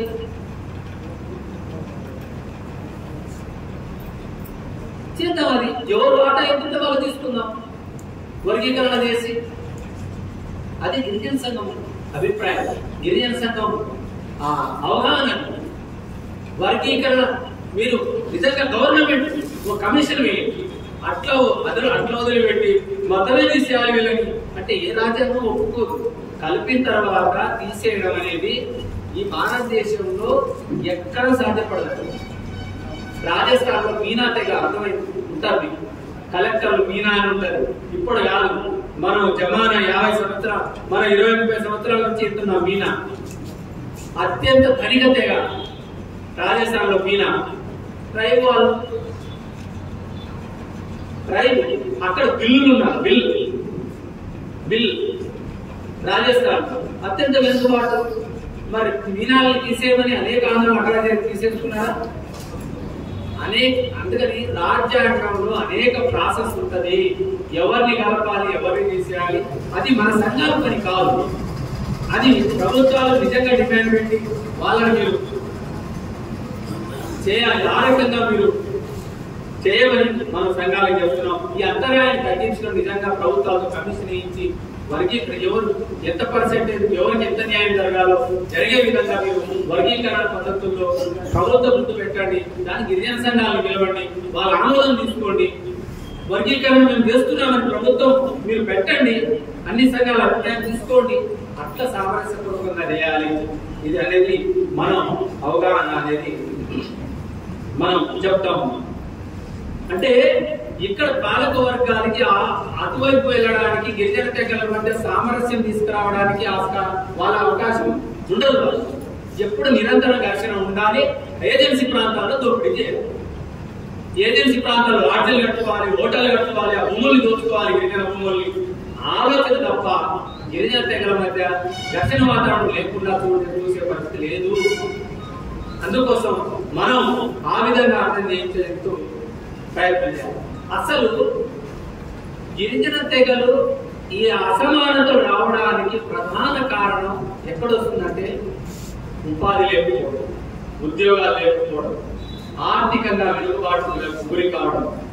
ఇవన్నీ ఈరోజు రోజు రోజుకి పెరుగుతున్నాయి, తగ్గట్లేదు. ఉద్యోగాలు ఎందుకు ఎందుకు ఎందుకు ఇంకా లోతైన సబ్జెక్ట్. ప్రపంచీకరణ సరళీకరణ విధానాలు 1990 తర్వాత ఈ భారతదేశంలో అమలు కావడం ప్రారంభమైందో ఇప్పటికీ వేగం పుంజుతుంది. ఒకనాడు అందరూ అర్థం చేసి, ఒకనాడు మన చిన్నపిల్లప్పుడు ప్రభుత్వ రంగం 85% ఉండేది. ప్రభుత్వ రంగం 85% ఉండేది, ప్రైవేటు రంగం 15% ఉండేది. 90 తర్వాత ఇప్పటికి పరిస్థితి ఏంటంటే 85% ప్రైవేటు రంగం, కేవలం 15% ప్రభుత్వ రంగంలో ఉంది. ఈ రిజర్వేషన్లు ఎక్కడ అమలు కావాలి? ప్రైవేట్లో కాదు కదా, 25%లో కాదు కదా, ఈ 15%లోనే అమలు కావాలి. కానీ నీకు 10% నీకు గిరిజనులకు రిజర్వేషన్ ఉన్నా కూడా నీకు అక్కడ ఉద్యోగాలు లేవు. ప్రభుత్వ రంగంలో ఉద్యోగాలు లేవు. ఉద్యోగాలు పడతాయి కదా, పీజీలు డిగ్రీలు 3-4 పీజీలు 8 డిగ్రీలు యూనివర్సిటీలో మన పిల్లలు చేస్తా ఉంటారు. ఉద్యోగాలు లేవు, ప్రభుత్వ ఉద్యోగాలు లేవు. ఇప్పుడు జీవో నెంబర్ 3 పోయిన తర్వాత ఏజెన్సీ ప్రాంతాల్లో ఉద్యోగాలే లేవు. ఇప్పుడు ఎక్కడికి పోవాలి? ప్రభుత్వ రంగం ఉంటే కదా. అందుకోసం రోజు రోజుకి ప్రభుత్వ రంగం పూర్తిగా తగ్గిపోయిన తర్వాత ఉద్యోగాలు అనేవి ఒకనాడు లక్షల ఉద్యోగాలు దేశవ్యాప్తంగా ప్రభుత్వ రంగంలో ఉంటే ఈ రోజు 100కు వచ్చింది. అన్ని private, casual, contract labour, guest lecturer, guest టీచర్లు అన్ని. నువ్వు పీజీ చేసినా ఉద్యోగం లేదు. ఎవరంటే 10,000 జాయిన్ గా కాంట్రాక్ట్ టీచర్, గెస్ట్ లెక్చరర్లు, అవుట్ సోర్సింగ్, ఇవన్నీ పదాలను చేసినాయి. పోలీస్ రంగంలో కూడా హోంగార్డ్ ఉద్యోగాలు అక్కడ కూడా లేవు. ఎక్కడైనా నోటిఫికేషన్ పడితే మొన్న ఉత్తరప్రదేశ్ లో కేవలం 7,000 ఉద్యోగాలు చేస్తే 50 లక్షల మంది పాల్గొన్నారు. 50 లక్షల మంది ఎక్కడికి వస్తుంది? మనం చూస్తున్నాం. ఇక్కడ ఒక 5-10 ఏళ్ళు టీచర్ పోస్టులు పడుతున్నాయంటే 25-30 లక్షలు మన రాష్ట్రంలో రాస్తున్నారు. ఎవరికి లేదు ఉద్యోగాలు. అందుకోసం ఈ రోజు ఈ సంస్కరణ అయిన తర్వాత గిరిజన తెగలు రిజర్వేషన్ తగ్గిన తర్వాత మరింత ఈ అగాధం పెరిగింది, అసమానతలు పెరుగుతున్నాయి, కొట్టుకునే స్థాయికి వచ్చింది. నువ్వు తీసుకుంటున్నావు, ఎవరు తీసుకునేది ఏం లేదు. అందుకోసం వీటిని ఇది రాబోయే కాలంలో ఇంకా తీవ్రమవుతాయి. మన గిరిజన సంఘం ఒక కమ్యూనిస్ట్ పార్టీ, ఒక వామపక్ష పార్టీ భావజాలంతో ఉన్న సంఘం. మనం కుల సంఘాలుగా కాకుండా మనం రాబోయే కాలంలో ఈ వైరుధ్యాలు ఇంకా పెరుగుతాయి. దీన్ని ఎట్లా చూడాలి అంటే ఈ వైరుధ్యాలని, అసమానతల్ని పాలక వర్గాల మీద మళ్లించాలి తప్ప మనం నొప్పుకోకూడదనే నినాదం మనం తీసుకోవాలి. దీనికి కారణం పలానా పార్టీ, పలానా అధికారంలో ఉన్న పార్టీ, దీనికి కారణం పలానా పార్టీ పాలక వర్గాల మీద మళ్లించాలి వ్యతిరేకత. ఆ వ్యతిరేక పాలక వర్గాలను మళ్లించి గిరిజనుల్ని చైతన్యవంతం చేసే బాధ్యత మనలాంటి గిరిజన సంఘాల మీద ఉంది. లంబాడి హక్కుల సంఘం, లంబాడి హక్కులు కావాలని పోరాటం చేసే సంఘాలు లేదు, గుడం చెప్పాలనే సంఘాలు వాళ్ళ కోసం కాదు. మనం బ్రాడ్గా అన్ని తెగల్ని మనం సమానంగా చూసి ఆ సమానంగా చూడటమే కాదు, హక్కుల కోసం పోరాడే సంఘాలుగా ఆ అసమానతల్ని కూడా పాలక వర్గాల వైపు మళ్లించి పోరాటం అందరూ కలిసి ఐక్యంగా పోరాడదాం రండి. జీవనోపాధి కోసం అందరూ కొట్లాడదాం రండి. 170 నెరవేరు వైపు కొట్లాడదాం రండి. మన హక్కులు మనం సాధించుకున్నాం, రాజ్యాంగ హక్కుల్ని సాధించుకున్నాం అనే పద్ధతుల్లో మన ఐక్యంగా పోదాం రండి అనే పద్ధతుల్లో మనం పోవాలి తప్ప ఒక తెగ మీద వ్యతిరేకత, ఇంకో తెగ మీద వ్యతిరేకత భావన మన తెలంగాణ గిరిజన సంఘం మీద కావాలి చెప్పడం. ఇది మనం రాబోయే కాలంలో ఆ విధంగా మనం చూడాలని నేను చెప్తాను. ఇప్పుడు అసలు ఎస్టీ జాబితాలో చేర్చాలంటే లక్షణాలు ఏంటి, ఏ లక్షణాలు ఉంటే ఎస్టీ జాబితాలో చేర్చాలి? ఇప్పుడు ముఖ్యమైన పాయింట్ రాసుకోండి. ఏ లక్ష్యాలు ఇప్పుడు ఎస్టీ జాబితాలో, ఇప్పుడు రజకులు మమ్మల్ని ఎస్టీ జాబితాలో చేర్చాలి, వడ్డెరులు మాకు ఎస్టీ జాబితాలో చేర్చండి, ఇంకొకరు మాకు ఎస్టీ జాబితాలో చేర్చండి. అరే ఎస్టీలో ఏముంది, ఎందుకని అడుగుతున్నారు అంటే నేను ఇంత చెప్తే ఇప్పుడు ఉద్యోగాలు అనేవి ఇప్పుడు మెరిట్ గా ఇప్పుడు మాకు 5 మార్కులు గ్రేస్ పీరియడ్ ఇస్తారనుకో, వాళ్ళకి లేదు. కానీ తరతరాలుగా ఎందుకు పడుకునేనా కదా, భూమి లేదు, చదువు లేదు, అన్ని లేదు. ఇప్పుడే నేర్చుకొని ముందుకొస్తున్నాం. రిజర్వేషన్, బాబాసాహెబ్ అంబేద్కర్ రాజ్యాంగం, హక్కుల ముఖ్యాన ఇప్పుడిప్పుడే వస్తుంటే మీరు ముందుకు పోతున్నారంటే అప్పుడు వేల సంవత్సరాలుగా ఆస్తులు, ఆర్థికము, డబ్బు అన్నింటిలో వాటా అనుభవించి వచ్చిన వాళ్ళు ఈ రోజు ఇక్కడ గిరిజనులను అసహించుకుంటున్నారు. అందుకోసం ఎస్సీ ఎస్టీ జాబితాలో మమ్మల్ని చేర్చండి అని ఆందోళన ఎక్కువైపోతున్నాయి. ఇప్పుడు బోయలు ఇక్కడ ఉన్న రాష్ట్రంలో బోయలు, వాల్మీకి బోయలు మమ్మల్ని కూడా ఎస్టీ జాబితాలో చేర్చమని వాళ్ళు అనేక సంవత్సరాలుగా పోరాటం చేస్తారు. అరే ఎందుకు చేస్తారు? అసలు చేర్చడానికి రాజ్యాంగం ఏం చెప్తారు? అనేక కమిషన్ చేశారు. ఎస్టీ జాబితాలో చేర్చాలంటే దేవర్ కమిషన్ కానీ ఏం చెప్తుందంటే 5 లక్షణాలు ఉండాలి ఎస్టీ జాబితాలో చేర్చాలంటే. 1 విలక్షణమైన సంస్కృతి, అంటే ప్రత్యేక సంస్కృతి ఉండాలి. 2 భౌగోళికంగా విడిపడి ఉండాలి. భౌగోళికంగా విడిపడి ఉండాలంటే ఏదైతే అభివృద్ధి చెందిన సమాజంతో దూరంగా జీవిస్తూ ఉండాలి. అంటే భౌగోళికంగా నీకు ప్రత్యేకంగా నువ్వు జీవించాలి. అంటే తండాలు, ఇప్పుడు గ్రామ తండాలు ఉంటాయి, ఎదిర్చి ప్రాంతం ఉంటాయి, గూడాలు ఉంటాయి. ఇట్లా నువ్వు భౌగోళికంగా విడిపడి జీవిస్తూ ఉండాలి. 3 ఆదిమ సంస్కృతి యొక్క లక్షణాలు కలిగి ఉండాలి. సంస్కృతి యొక్క లక్షణాలు కలిగి ఉండాలి. ఆదిమ కాలంలో వేట,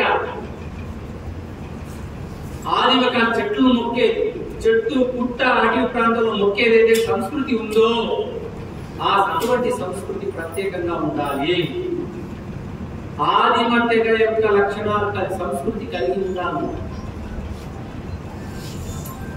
అంటే ప్రకృతిని ఆరాధించే సంస్కృతి అన్నమాట. ప్రకృతిని ఆరాధించే సంస్కృతి గిరిజనులకు అదే కదా. ఎక్కడ రూపం ఉండదు. ఇప్పుడు మనం దుర్గామాతను తీసుకుపోయి పెడుతున్నారు, ఇంకో మాతను తీసుకుపోయి చేతులు పెడుతున్నారు. గిరిజన దేవతలకు రూపం లేదు. చెట్టు కనపడితే చెట్టు ఏదైనా రాయి కనపడితే రాయి మొత్తం మీరు చూడండి ఏ తెగైనా. అందుకోసం ప్రత్యేక ఆదిమ తెగ లక్షణాలు కలిగిన సంస్కృతి కలిగి ఉండాలి. 4, ఇతర ప్రజలతో బతకడానికి సిగ్గుపడుతుండాలి. ఇప్పుడు ఇంతకుముందు ఎవరైనా బస్సులో ప్రయాణిస్తే మన కోయ బిడ్డను లబాడి బిడ్డను ఇతర బిడ్డలు ఇస్తే బస్సులో ప్రయాణిస్తే అక్కడ సీటున్నా కూర్చునేటోళ్ళు కాదు, అడిగి బిడ్డలు కూర్చో.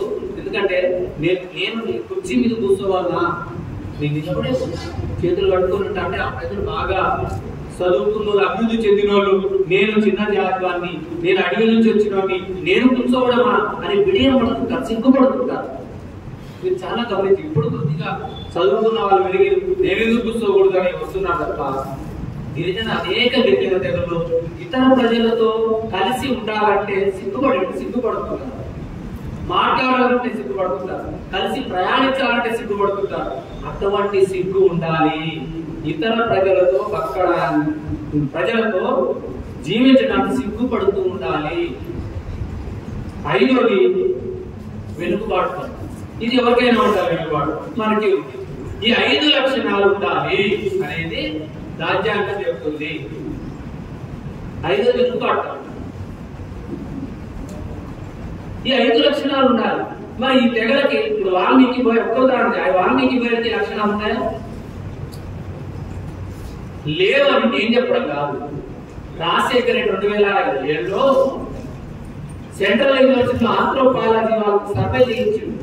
వాల్మీకి బోయల్ని ఎస్టీ జాబితాలో కనుక్కుంటున్నారు, మీరు సర్వే చేసి ఇవ్వండి. ఈ వాల్మీకి బోయల్ అనేటువంటి ఎస్టీ లక్షణాలు లేవని నివేదిక ఇచ్చింది. కేసీఆర్ వచ్చి మళ్ళీ సర్వే చేయించింది సెంట్రల్ యూనివర్సిటీలో, రాజశేఖర రెడ్డి ఆంధ్ర యూనివర్సిటీలో చేయించి ఈ 2 నివేదికలు లక్షణాలు ఎస్టీ జాబితాలో ఎవడొచ్చినా, కేసీఆర్ వచ్చినా మహబూబ్ నగర్ పోయి మీటింగ్ పెడితే గద్వాల ప్రాంతంలో వాళ్ళు, ఎందుకంటే ఎక్కువ మంది ఉన్నారు మహబూబ్ నగర్ జిల్లాలో, మీకు ఎస్టీ జాబితాలో చేరుతారని వాగ్దానం ఇస్తాడు. రేవంత్ రెడ్డి పోయి మీకు ఎస్టీ జాబితాలో కలుగుతారని వాగ్దానం మొన్న ఇచ్చింది గలీలో. అంటే ఓట్ల కోసం, తాత్కాలిక ఓట్ల కోసం ఎస్టీ జాబితాలో కలుగుతామని చెప్తారు. తర్వాత వాళ్ళు మనం ఘర్షణ పడారు. మన వైఖరి ఏంటి?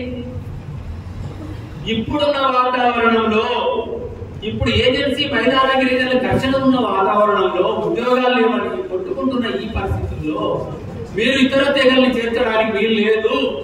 ఏ తెగని ఎస్టీ జాబితాలో చేర్చొద్దు అనేది మన లైఫ్. ఏ తెగని చేర్చొద్దు. ఒకవేళ జెన్యూన్ గా ఉంటే, ఎక్కడైనా జెన్యూన్ గా ఉంటే దానికి కమిషన్ వేసి విచారణ చేసి దాన్ని మీరు చేయదని మనం డిమాండ్ చెప్తాం.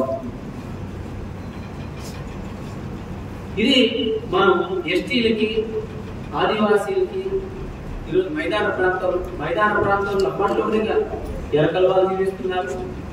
యానాదులు విడిపోయిన తర్వాత కూడా అక్కడక్కడ జీవిస్తున్నారు. యానాదులు చెంచులు ఏజెన్సీలో ఉన్నారు, అక్కడక్కడ మైదాన ప్రాంతంలో ఉన్నారు. అందుకోసం ఏజెన్సీకి, మైదానానికి తగాదా పెట్టి ఈరోజు అనేక రకాలుగా చూస్తున్నారు అనేది మనం అర్థం చేసుకోవాలి. ఇప్పుడు లంబాడీల చరిత్ర ఏంటి అంటే, లంబాడీ చరిత్ర కూడా 1-2 విషయాలు తెలుసుకోవాలి. అసలు వీళ్ళు ఎక్కడ వారు ఏంటి అంతా ఎక్కువ మంది ఉన్నారు కాబట్టి నేను 1-2 విషయాలు చెప్తాను.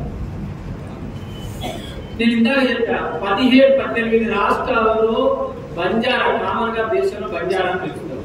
బంజారా అంటే గోర్ అని ఎక్కువ మంది. గుజరాత్ పోతే బంజారా అంటే తెలియదు, గోర్ అంటే సహజంగా ఏడైనా గోర్ అంటే ఏ రాష్ట్రం గోర్ అంటారు. బంజారా అంటారు, కొన్ని రాష్ట్రాలు ఒరిజానా అంటారు, లబాని అంటారు, లంబాని అంటారు, చాలా సుధారి అంటారు, అనే రకాలు. అసలు వీళ్ళ చరిత్ర ఏంటి అని మనం చూస్తే, నేను చెప్పిన కానీ హిస్టారికల్ గా చాలా చరిత్రకారులు వీళ్ళందరూ చూస్తే, వీళ్ళు సింధు నాగరికత హరప్పా ప్రాంతాల్లో గోత్రీయ తెగలుగా ఉంటూ ఆ ప్రాంతం నుంచి సంచార జీవనం చేసుకుంటా అన్ని దేశాలకి, అన్ని రాష్ట్రాలకి విస్తరించి ఆయా తర్వాత సింధు నాగరికత హరప్ప తర్వాత వచ్చిన రాజుల కాలం. ఆ కాలంలో రాజులకు సేవకులుగా, గుర్రాలు మేపేవాళ్ళుగా, గుర్రాలని సవారీ చేసేవాళ్ళుగా, ఆ రాజరిక పరిపాలనలో కొన్ని ఉద్యోగస్తులుగా, కొంత ఆ సైన్యం ఆ దేశానికి ఈ దేశానికి యుద్ధం జరుగుతుంటే అందులో పాల్గొనడం, వాళ్ళకి అన్ని ఆహారాలు నేర్పడం, ఆహార అలవాట్లు అందించడం చేసుకుంటూ వచ్చారు. ఈ క్రమంలోనే ఇక్కడ కీలకమైన ఘట్టం జరిగింది. ఇక్కడ ఏం జరిగింది? కీలకమైన ఘట్టం ఇక్కడ రాజుల కాలంలో సేవకులుగా వాళ్ళ ఉంటూనే కొన్ని రాజ్యాల్లో కొన్ని మంత్రులుగా కూడా వెళ్ళారు. వెళ్లే క్రమంలో ఆ రాష్ట్రం ఆ దేశం ఆ రాజరిక పరిపాలనలో ఏది ఆ రాజరిక పరిపాలన జరుగుతున్న అవకతవకల్ని ఆసరా చేసుకొని ఆ రాజుల మీద తిరుగుబాటు చేసి అధికారంలోకి వచ్చాడు. కొన్ని దగ్గర అది ఎప్పుడు వచ్చారు? ఢిల్లీ కనౌజ్ ప్రాంతంలో వచ్చారు. ఏది పృథ్వీరాజ్ చౌహాన్ అని, ఏది పంజాబ్ ప్రాంతంలో మన జైసింగ్ రాథోడ్, చాలా మంది అట్లా వచ్చారు. కానీ రాజులు కాదు.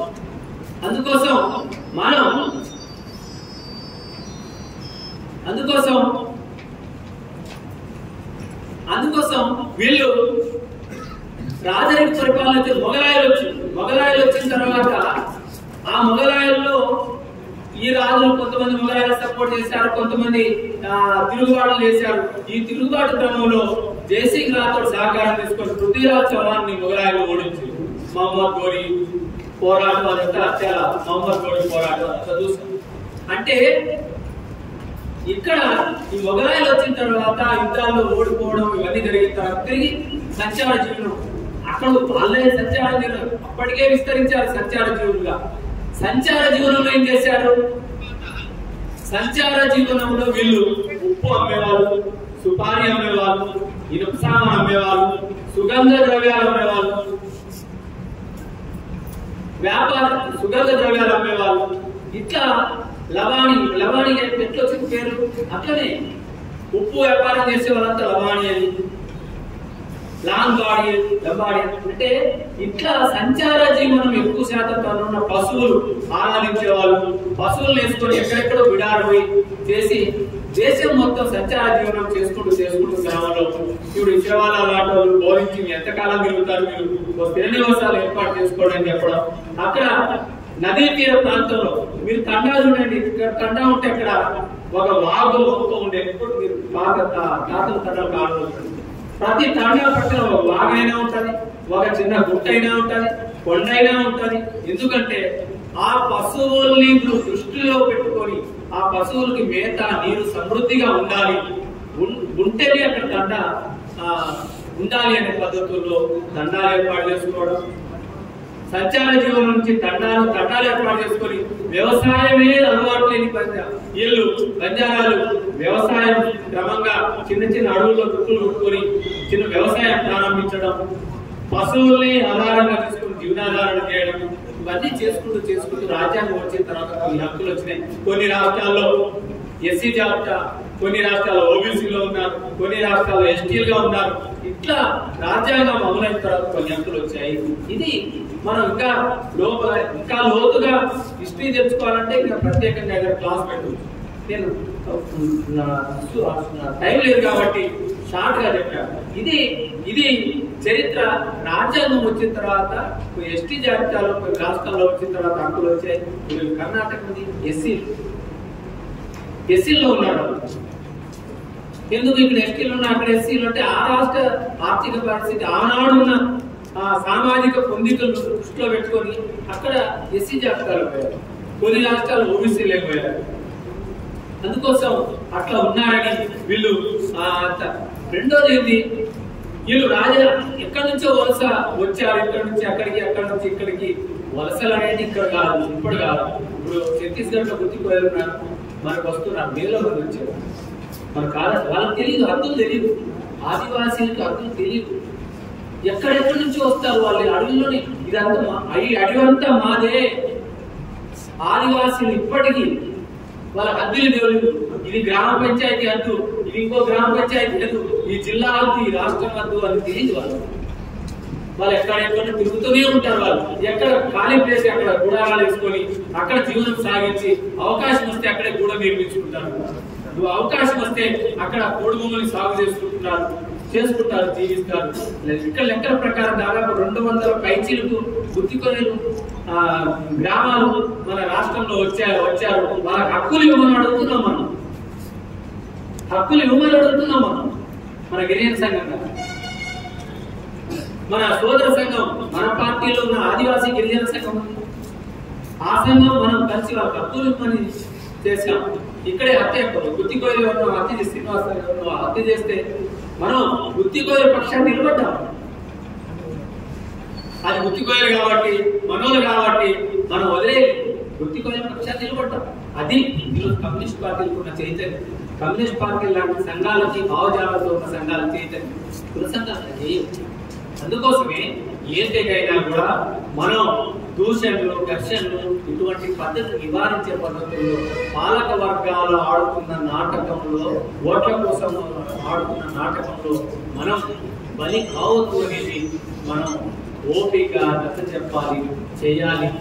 ప్రభుత్వ పరంగా పరిష్కరించుకోవాలి తప్ప మనం ఘర్షణ పడి పరిష్కరించుకోవాల్సిన అవసరం లేదు అనే భావంతో మనం ఉండాలి. ఆ రకంగా మనం ఉండాలి. ఇప్పుడు గిరిజన తెగలకు అనేక భాషలు ఉంటాయి. ఈ రాష్ట్రంలో 32 అధికారికంగా 32 గిరిజన తెగలు ఉన్నాయి. ఎన్ని భాషలు మాట్లాడుతున్నాం? లంబాడీలు గోల్గోలి మాట్లాడతారు. ఇప్పుడు కోయ భాష ఉంది, గోండి భాష ఉంది.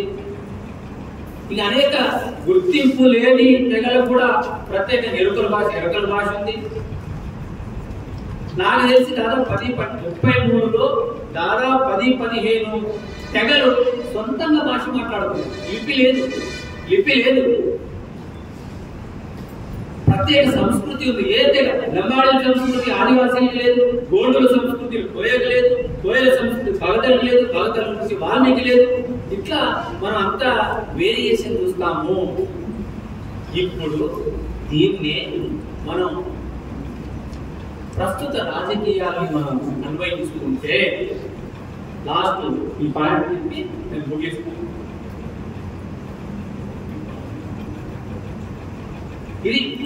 వీటన్నిటిని మనం ప్రస్తుత రాజకీయాల్ని మనం అన్వయించుకుంటే గిరిజనుల వైఖరి ఎలా ఉన్నారు, గిరిజనుల్ని ఆయా రాజకీయ పార్టీలు ఎలా చూస్తున్నాయి అనేది మనం అర్థం చేసుకోవాలి. ఇప్పుడు బీజేపీ పార్టీ కేంద్రంలో బీజేపీ పార్టీ గిరిజనుల్ని ఎట్లా చూస్తుంది అనేది మనం అర్థం చేసుకోవాలి. నేను వాళ్ళ విధానాలు తర్వాత వాళ్ళ సమస్యలు పరిష్కరించట్లేదు, ఇది చేయట్లేదు కాదు. BJP party, Congress party, communist party, TRS party, ఈ పార్టీలు గిరిజనుల్ని ఏ విధంగా చూస్తున్నాయి అనేది అర్థం చేసుకోవాలి. వాళ్ళ విధానం ఏంటి అనేది మనం అర్థం చేసుకుంటే సమస్యలు ఆటోమేటిక్ గా ఆ పార్టీల పట్ల మన దృక్పథం ఏంటి అనేది అర్థం కావాలి. ఆ పార్టీల పట్ల గిరిజనులకున్న దృక్పథం ఏంటి అనేది చూస్తే ముఖ్యంగా బీజేపీ పార్టీని మనం ఫస్ట్ తీసుకుంటాం. బీజేపీ పార్టీ గిరిజనుల్ని ఆదివాసీలుగా చూడట్లేదు. నేను చెప్పింది కాదు, వాళ్ళే రాస్తున్నారు. వనవాసీలు, ఆదివాసీలు కాదు, వీళ్ళు వనవాసీలు అనేది వాళ్ళ బీజేపీ పార్టీ ఏర్పాటు చేసుకున్నటువంటి సంఘం పేరు వనవాసి కళ్యాణ్ మంచ్. వనవాసి కళ్యాణ్ మంచ్ దాని పేరు. ఎందుకని ఆదివాసీల్ని వనవాసీలుగా ఎందుకు చిత్రీకరిస్తుంది బీజేపీ, ఆర్ఎస్ఎస్ అంటే వాళ్ళు ఆదివాసీలు అంటే మూలవాసీలు అని అర్థం వస్తుంది కాబట్టి దీన్ని బీజేపీ అంగీకరించింది. బీజేపీ మూలవాసీలు అంటే అంగీకరించదు. అందుకోసం వాళ్ళు అడవుల్లో నివసిస్తున్న వాళ్ళందరూ వనవాసీలు అంటే వాళ్ళ భావన. ఆదివాసీలు ఉంటారు, గిరిజనేతలు కూడా అడవుల్లో ఉన్నారు కదా, వాళ్ళని కూడా లెక్కేసి వనవాసీలు అంటారు బీజేపీ. ఇక్కడే మనం ఈ పదం కాడే మన బీజేపీకి మనం వ్యతిరేకిస్తున్నారు. ఎందుకు వ్యతిరేకిస్తున్నాం మనము అంటే ఇదే ఈ భావనే మనువాద సిద్ధాంతం అని మనం చెప్తున్నాం. ఈ భావనే మనువాద సిద్ధాంతము అంటారు. ఏమని మనువాదం అంటే ఎంతమందికి తెలుసు? మనుస్మృతి అంటే ఎంతమందికి తెలుసు? చాలా మందికి తెలుసు. మను అనేవాడు ఈ దేశం, ఈ సమాజం, దేశం కూడా ఈ భారతీయ సమాజం ఎట్లా ఉండాలి అని పైన మను అనే పైన దేవుడు భూమి మీద ఉన్న మను అనే ఆయనకి చెవులో చెప్పాడట. ఏమని? ఈ భారతదేశంలో చాతుర్వర్ణ వ్యవస్థ ఉంది. అది ఏంటి అంటే తల నుంచి బ్రాహ్మణుడు పుట్టాడు, భుజాల నుంచి క్షత్రువులు పుట్టారు, క్షత్రియుడు పుట్టాడు, ఇక్కడ కడుపులో నుంచి వైశ్యులు పుట్టారు. మిగిలిన వాళ్ళందరూ బ్రాహ్మణుడు, క్షత్రియుడు, వైశ్యుడు వీళ్ళు పైనుంచి పుట్టాడు. వీళ్ళు ముగ్గురు. మిగిలిన అన్ని కులాలు శూద్ర కులాలు. వీళ్ళు మోకాల నుంచి కింద పాదాల వరకు పుట్టారు. ఇంకో 5వ వర్ణం ఉంది, 4 కాదు 5వ వర్ణం ఉంది. వాళ్ళు చండాలులు. ఇది దేవుడు మనువు అనే ఒక దుర్మార్గుడే అంటారు. ఆ మనువుకు చెప్పాడంట, మనువు రాశాడంట. ఏమని? పై 3 కులాలు ఉన్నాయి కదా, కింద శూద్రుడు. ఏమని చెప్తాడు ఆయన? కింద శూద్ర కులాలు ఉన్నాయి కదా, ఎస్సీ, ఎస్టీ, ఓబీసీ కులాలన్నీ, ఈవెన్ రెడ్డి, కమ్మతో సహా వీళ్ళందరూ శూద్ర కులాలు. పై 3 కులాలకి సేవలు చేయాలి అని చెప్పారు. కింద ఈ 3 కులాలకి హక్కులు, ఈ 3 కులాలకే రాజ్యాంగం. మిగిలిన కులాలన్నిటికీ ఆస్తి ఉండకూడదు, వాళ్ళకి చదువు ఉండకూడదు, ఎటువంటి హక్కులు ఉండకూడదు. ఒకవేళ ఈ 3 కులాలు కింది కులాల మహిళల్ని అత్యాచార మానభంగం చేసిన శిక్షలు ఉండకూడదు పెద్దవాళ్ళకి, పై కులాల వాళ్ళకి. ఒకవేళ కింద శూద్ర కులాలు ఎస్సీనో ఎస్టీనో ఎవరైనా పై కులాల మహిళల్ని ఎవరైనా చిన్నచూపు దోసిన అత్యాచార మానభంగం చేస్తే వాళ్ళ తలలు తీసేయాలి, నాలుకలు కొయ్యాలి. రామాయణం కింది కులాలు వినకూడదు, భారతం వినకూడదు. ఇది ఏం చెప్తున్నారు కాదు, వాళ్ళే రాస్తున్నారు. ఆ మను సిద్ధాంతాన్ని, మనుస్మృతి సిద్ధాంతాన్ని బీజేపీ ఇప్పుడు కాదు, ఆర్ఎస్ఎస్ 1925లో పుట్టింది ఆర్ఎస్ఎస్. అప్పటి నుంచి స్వతంత్ర పోరాటం వదిలేసి వాళ్ళు స్వతంత్ర పోరాటాన్ని బ్రిటిష్ వాళ్ళకి సపోర్ట్ చేశారు ఆర్ఎస్ఎస్. ఈ హిందువులని వాళ్ళు ఎవరైతే ఉన్నారో, హిందువులంటే మీరు ఒక్కటే గుర్తు, హిందువులంటే కింద శూద్ర కులాలు కాదు. వాళ్ళ మనుస్మృతి ప్రకారం హిందువు అంటే బ్రాహ్మణుడే, తర్వాత వాళ్ళు క్షత్రియులు, వైశ్యులు కలిపారు. హిందువులంటే కింది కులాలు కాదు అనేది వాళ్ళ భావన. అందుకనే వాళ్ళకి మన పెద్దోళ్ళు చెప్తుంటారు, అరే ఆ పెద్దోళ్ళు నా బ్రాహ్మణుడు అంటే బ్రాహ్మణ హత్య మహాపాపం. ఇన్నారా సామెత? బ్రాహ్మణ హత్య మహాపాపం అన్నారు. దళితుల్ని, గిరిజనుడు, ఆదివాసీ హత్య పాపం కాదు అనేది అనుకుంటున్నారు. ఇట్లాంటివి నువ్వు ఒక రోజు అయితే మనుస్మృతి సిద్ధాంతం చెప్పుకోవచ్చు. అయ్యా వాళ్ళు అంటున్నారు ఈ మన కార్యక్రమంలో చెప్తున్నది ఇప్పుడు అమల్లో ఏడుంది. ఇది రాజ్యాంగం అమల్లో ఉండేది అంటే మన బుర్రంలో, ఈ భారతీయ సమాజంలో బుర్రంలో వచ్చిన భావజాలం ఏదైతే ఉందో ఆ భావజాలమే ఇప్పటికీ రాజ్యాంగ స్థానంలో అమలవుతుంది. రాజ్యాంగం అమలు బీజేపీ సరిగ్గా మనం ఇప్పుడేమంటుంది బీజేపీ, ఆర్ఎస్ఎస్, అరే హిందువులంతా మనం ఒకటి. అరే ఎస్సీ, ఎస్టీలు, బీసీలు చెప్తా ఉన్నారు. అరే ఒక 10-15 సంవత్సరాల క్రితం బ్రాహ్మణుడు మనం ఆదివాసి పెళ్ళిళ్ళకి వచ్చిందా, లంబాడి పెళ్ళిళ్ళకి వచ్చిందా, తద్దినాలకు వచ్చిట, కర్మకాండ చేశావా, ఎవరు పెళ్లి చేశావు, నువ్వు మమ్మల్ని గుళ్ళో రాయించావా, మమ్మల్ని భారతం వినిపించావా, రామాయణం వినిపించావా, మాకు ఆస్తులు కావాలన్నావా, హక్కులు ఉండాలన్నావా, ఇప్పుడు హిందువులంతా ఒకటి అనే భావన బీజేపీ ఈ రోజు రెచ్చగొట్టే విధంగా. ఎందుకని వాళ్ళ చేయి జారిపోతుంది భారతీయ సమాజంలో. భారతీయ సమాజం హిందువులంతా ఐక్యం చేసి ముస్లింల వ్యతిరేకంగా పోరాటం చేసే పద్ధతుల్లో తీసుకురావాలనే భావజాలం ఉందో, హిందువుల ఐక్యం కావాలనే ఉద్దేశంతో అంతమనుల్ని అరే దేవుడు వినాయకుడు మొక్కారు, మన ఆదివాసి గిరిజనులు మొక్కారా? లంబాడి ఆదివాసులు వాళ్ళ లంబాడీలకి శివాలయాలు, వేరేవా, తోళస, అనేక రకాల చనిపోయిన దేవతలంతా ఆయా ప్రాంతాల్లో లంబాడీలు ఉంటారు. ఆదివాసీలు చెట్టు పుట్ట నమ్మకం వాళ్ళు తెలుస్తున్నారు.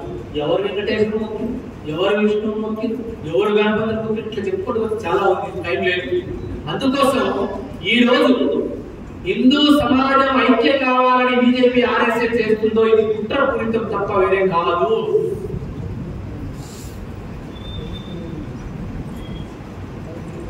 అందుకోసం మనం ఈ సిద్ధాంతం ఎందుకు తీసుకొచ్చింది బీజేపీ ముందుకు? ఇప్పుడు వాళ్ళ అధికారంలో ఉండాలని దోచుకోవాలి, ఇట్లా చెప్పాలి, దోచుకోవాలి. అందుకోసం దీన్ని నేను ఇప్పుడు చెప్తున్నా, రాబోయే కాలంలో బీజేపీ ఆర్ఎస్ఎస్ అనేది మనల్ని అత్యంత హీనంగా ఇప్పుడు ఏం చెప్తుంది. ఇప్పుడు మననే తమిళనాడులో కానీ సనాతన ధర్మాన్ని మేము వ్యతిరేకిస్తున్నాం, సనాతన ధర్మం ఈ దేశంలో మూలవాసులకి విరుద్ధం అని చెప్తే ఆ నాలుగురు పోయండి, స్థలం తీసుకొస్తే ₹1 ఇస్తామని చెప్పారు. నేను చెప్పిన సనాతన ధర్మం అంటే ఏంటి? నేను ఊడిగా చేయాలి, కింది కులాలంటే అదే సనాతన ధర్మం.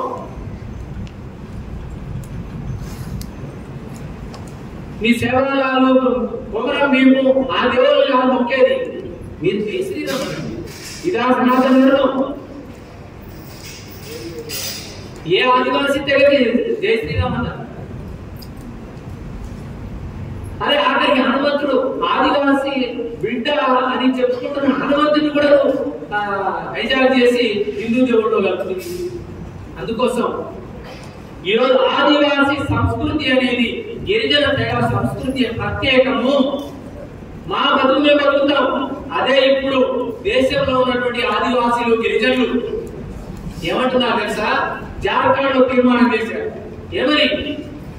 మేము హిందూ మతం వద్దు, ముస్లిం మతం వద్దు, క్రిస్టియన్ మతం వద్దు, ఏ మతము మాకు అక్కర్లేదు, మేము ప్రకృతి ఆరాధికులుగా మాకు ప్రత్యేకంగా ఒక గుర్తింపునివ్వండి అనేది ఈరోజు పోరాటం స్టార్ట్ అయింది.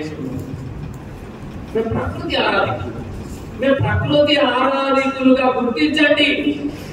జనాభా లెక్కల్లో మతం అని హిందూ, క్రిస్టియన్, ముస్లిం, సిక్ ఇదైతే ఉందో ప్రకృతి ఆరాధికులు అని ఒక డీకోడ్ పెట్టండి అంటున్నాము. మా సంస్కృతిని మేము కాపాడుకుంటాం, మా భాషని మేము కాపాడుకుంటాం, మా ఆచారాలను మేము కాపాడుకుంటాం తప్ప మీ ఆచారాలు మాకొద్దు, క్రిస్టియన్ ఆచారం వద్దు, హిందూ ఆచారం వద్దు. అసలు తెగ సంస్కృతి అంటే ఏంటి? తెగగా ఎందుకు గుర్తించారు? తెగ అంటే కులం కాదు. తెగ అంటే తెగ సంస్కృతి, ఘన సంస్కృతి, ఆదిమ ఘన సంస్కృతిని ఉండి వచ్చిన తెగ సంస్కృతి. అందుకోసం మనం ఈరోజు బీజేపీ దీన్ని హైందవీకరించి హిందూ సమాజం వైపు ఆదివాసీ గిరిజన తెగలు తీసుకోవడానికి ప్రయత్నిస్తున్నారు. అందుకోసం ఇంకా ఏదైనా మన ఎక్కడ అవకాశం వస్తే లాస్ట్ క్లాసుల్లో ఇంకా డీటెయిల్ గా మాట్లాడుకుందాం. ఇది మనం ఇంకోటి ఏంటి? క్రిస్టియన్స్. ఈరోజు క్రిస్టియన్ మతం కూడా గిరిజన సమాజాలను చొచ్చుకోబోతుంది. ఎక్కడెక్కడ గిరిజనులు మూఢనమ్మకాలు ఎక్కువ, గిరిజనులు ఆర్థిక వెనుకబాటు ఎక్కువ. ఈ నాశనా చేసుకోలేదు మీరు అంటే మీకు రోగాలన్నీ మేమైపోతాయి. మా మతాలను ఆచరిస్తే రోగాలన్నీ అంతమైపోతాయి. ఏ బాధలు ఉండవని ఈరోజు వచ్చి దండాలలో, గుడాలలో ఈరోజు ఆ మతాన్ని తీసుకొచ్చి పెడతా ఉంటారు. అందుకోసమే ఇప్పుడు క్రిస్టియన్ మతం ఆచరిస్తున్నాడు, హిందువులు వచ్చి దాడి చేస్తున్నారు. హిందువుల నుంచి క్రిస్టియన్లు దాడి చేస్తాం, ఎక్కడికి వాళ్ళు ఆదివాసి. మా సంస్కృతి మా మానవ మేము బతుకుతాం, మా సంస్కృతిలో మనం బతికే వాళ్ళని మీరే బలవంతంగా ఉంది ఇట్లా దాడి చేస్తున్నాం. ఈరోజు ఇంకో ఆశ్చర్యం తెలుసా, బీజేపీ పాలిత రాష్ట్రాలు తిండి మీద ఆశ్చర్యం. ఆదివాసులు ఇప్పుడు కాదు, గోవు మాంసం పశువు మాంసం ఇప్పుడు కాదు, తరతరాల నుంచి తినుకుంటూ వస్తున్నారు. ఈరోజు ఆదివాసం తింటున్నారు. ఇప్పుడు అనేక ఆదివాసీ తెగులు గోవు మాంసం పశు మాంసం తింటున్నారు. బీజేపీ వచ్చిన తర్వాత కాదుగా, నువ్వు గోవు మాంసం పశు మాంసం తింటే నీకు దాడులు చేస్తావు, గోగుండాలు వచ్చి నేను హత్య చేస్తాను. ఒరిస్సా బీజేపీ పాలిత రాష్ట్రాలు హత్య చేస్తావు. హత్య నువ్వు తిండిని మార్చుకుంటావా? నువ్వు బెండకాయ వంకాయ పప్పు ఇది తిను, కానీ నువ్వు అది తినడానికి లేదు. ఈరోజు దాడులు చేస్తున్నారు, హత్యలు చేస్తున్నారు. ఇదా? అందుకోసం ఇంకా చాలా ఉన్నాయి, వాటన్నిటిని చెప్పుకుంటూ పోతే. అంటే నేను చెప్పదలుచుకున్నట్టే, ఈ రోజు ఆదిమతెగల సమాజానికి బీజేపీ ఆర్ఎస్ఎస్ సిద్ధాంతం పూర్తి వ్యతిరేక సిద్ధాంతం. ఇప్పుడు ఈ మధ్య ఏమంటున్నారు తెలుసా, ఈ దేశంలో ఒకే మతం, ఒకే సంస్కృతి, ఒకే ప్రజలు ఉండాలి, ఒకే మతం ఉండాలి. అంటే ఒకటే దేవుడు ఉండాలి, ఒకటే సంస్కృతి ఉండాలి, ఒకటే ఆచారాలు. అంటే మనం మనం మనం దేవుళ్ళు ఏమి అక్కర్లేదు. ఇంకా నా వాళ్ళ దేవుడు పై నుంచి వచ్చిన బ్రాహ్మణ దేవుడు ముఖమంటుంది. ఇప్పుడు మణిపూర్లో ఏం జరిగింది? మణిపూర్లో ఊచకోతలు వస్తారు, మారణ కాండ ఇప్పటికీ ఆరలేదు. ఆర్ఎస్ఎస్ బీజేపీ పెట్టి తెలుసు. ఎస్టీ జాబితాలో ఇతర తెగల్ని, ఇతర కులాల వాళ్ళు ఎస్టీ తెగలు ఏం చేశారు? చిన్న పాయింట్ ఆ పాయింట్ మణిపూర్లో రెండు ప్రధానమైన ప్రాంతాలు, కొండ ప్రాంతం ఏజెన్సీ, మళ్ళా ఏజెన్సీ ప్రాంతం, మైదాన ప్రాంతం. మైదాన ప్రాంతంలో ఎక్కడెక్కడి నుంచి వచ్చిన కూకీలు, మేకీలు, వీళ్ళు మేకీలు వాళ్ళు ప్రధానంగా అన్ని కులాల వాళ్ళు కొండ కింద ఉంటారు. అంటే మైదాన ప్రాంతం వాళ్ళకి భూమి ఎక్కువ లేదు. కొండ ప్రాంతంలో నాగాలు, కూకీలు, గిరిజన తెగలు జీవిస్తుంటారు. అనేక గిరిజన తెగలు జీవిస్తారు. ఎక్కువగా కూకీ నాగాలు. బీజేపీ వాళ్ళు ఏం చేశారు? మాకు ల్యాండ్ భూమి లేదు, కొండ ప్రాంతంలో భూమి ఎక్కువ ఉంది, గిరిజన ప్రాంతాల్లో ఆ భూమిలో మాకు హక్కులు కావాలని పోరాటం చేస్తూ వచ్చారు. బీజేపీ వాళ్ళు ఏం చేశారు? మీకు అక్కడికి హక్కులు ఇవ్వడం కుదరదు, కానీ మిమ్మల్ని ఎస్టీ జాబితాలో కలిపితే అక్కడ హక్కులు వస్తాయని మీరు తీర్మానం చేసి మీరు కలపడానికి ప్రయత్నించారు. అక్కడ కుకీలు నాగా వ్యతిరేకించారు. అరే మీరు ఎస్టీ జాబితాలో ఎట్లా కలుపుతారు వాళ్ళని? కలపొద్దు అని పెద్ద పోరాటం చేస్తూ ప్రదర్శన చేస్తుంటే ఆ ప్రదర్శన మీద వీళ్ళు దాడులు చేశారు. అక్కడ స్టార్ట్ అయింది. మహిళల్ని, ఆదివాసీ మహిళల్ని బట్టలు తీసి, నగ్నంగా ఉపయోగించి అత్యాచారాలు చేసి కొన్ని వందల వేల మందిని ఈరోజు హత్యలు గురి చేశారు బీజేపీ ఆర్ఎస్ఎస్. ఇప్పటికీ ఆరలేదు. నిన్న మనం చూసాం కదా, రోజు మారణ కాండ. అది బీజేపీ సిద్ధాంతం. ఎవరిని బతకనియరు. ఇక్కడ ఆదిలాబాద్ లో ఉన్న సోయల్ పవర్ ఏం చెప్పాడు? మేము మణిపూర్ లాంటి సంఘటన ఇక్కడ తెలంగాణలో సృష్టిస్తాము. తప్పడా? అంటే గిరిజన తెగల మధ్య ఘర్షణ, మేము హత్యలు చేయడానికి కూడా సిద్ధం అనేది బీజేపీ చెప్తుంది రోజు. ఇంకోటి ఏం తెలుసు? 170 ఒకే ఇప్పుడు ఏమంటున్నాడు? జీవో నంబర్ 3 బీజేపీనే కదా. ప్రత్యేకంగా ఏజెన్సీ ప్రాంతంలో 170 ఎందుకు వీళ్ళకి? పెసల చట్టం ఎందుకు? భారతదేశంలో పౌరుడు అనేవాడు జమ్మూ కాశ్మీర్ నుంచి ఏ ప్రాంతంలో భూమి కొనుక్కోవచ్చు, అట్లుండాలి చట్టం. జమ్మూ కాశ్మీర్ లో 370 ఎందుకు? మిజోరాం, నాగాలాండ్, త్రిపుర రాష్ట్రాల్లో ఆర్టికల్ 371 ఏ నుంచి డి వరకు ప్రత్యేక హక్కులు రాజ్యాంగంలో ఎందుకు వాళ్ళకి? అందుకోసం వాళ్ళు రాజ్యాంగాన్ని గౌరవించరు, రిజర్వేషన్ గౌరవించరు. ఇవన్నీ అందుకే కదా మన ఎన్నికల్లో వాళ్ళు 400 సీట్లు ఇవ్వండి, రాజ్యాంగాన్ని రద్దు చేస్తామని ఒక బీజేపీ నాయకుడు మంత్రి రద్దు చేస్తాం అంటే 400 ఇస్తే రాజ్యాంగాన్ని, రిజర్వేషన్ అంతా రద్దు చేస్తామని ఇస్తే ప్రజలు కర్రు కాల్చి మాట పెట్టి మెజారిటీ రాకుండా చావు వస్తుందో ప్రభుత్వం నడుస్తుంది. అది అందుకోసం బీజేపీ మీరు చెప్పండి, మీరు బీజేపీ సిద్ధాంతాన్ని ఎట్టి పరిస్థితుల్లో మీరు ఎక్కడున్నా ఏ ప్రాంతంలో ఉన్నా బీజేపీ సిద్ధాంతాన్ని ఆర్ఎస్ఎస్ సిద్ధాంతాన్ని వ్యతిరేకంగా ఇంకో 10 మందికి చెప్పండి.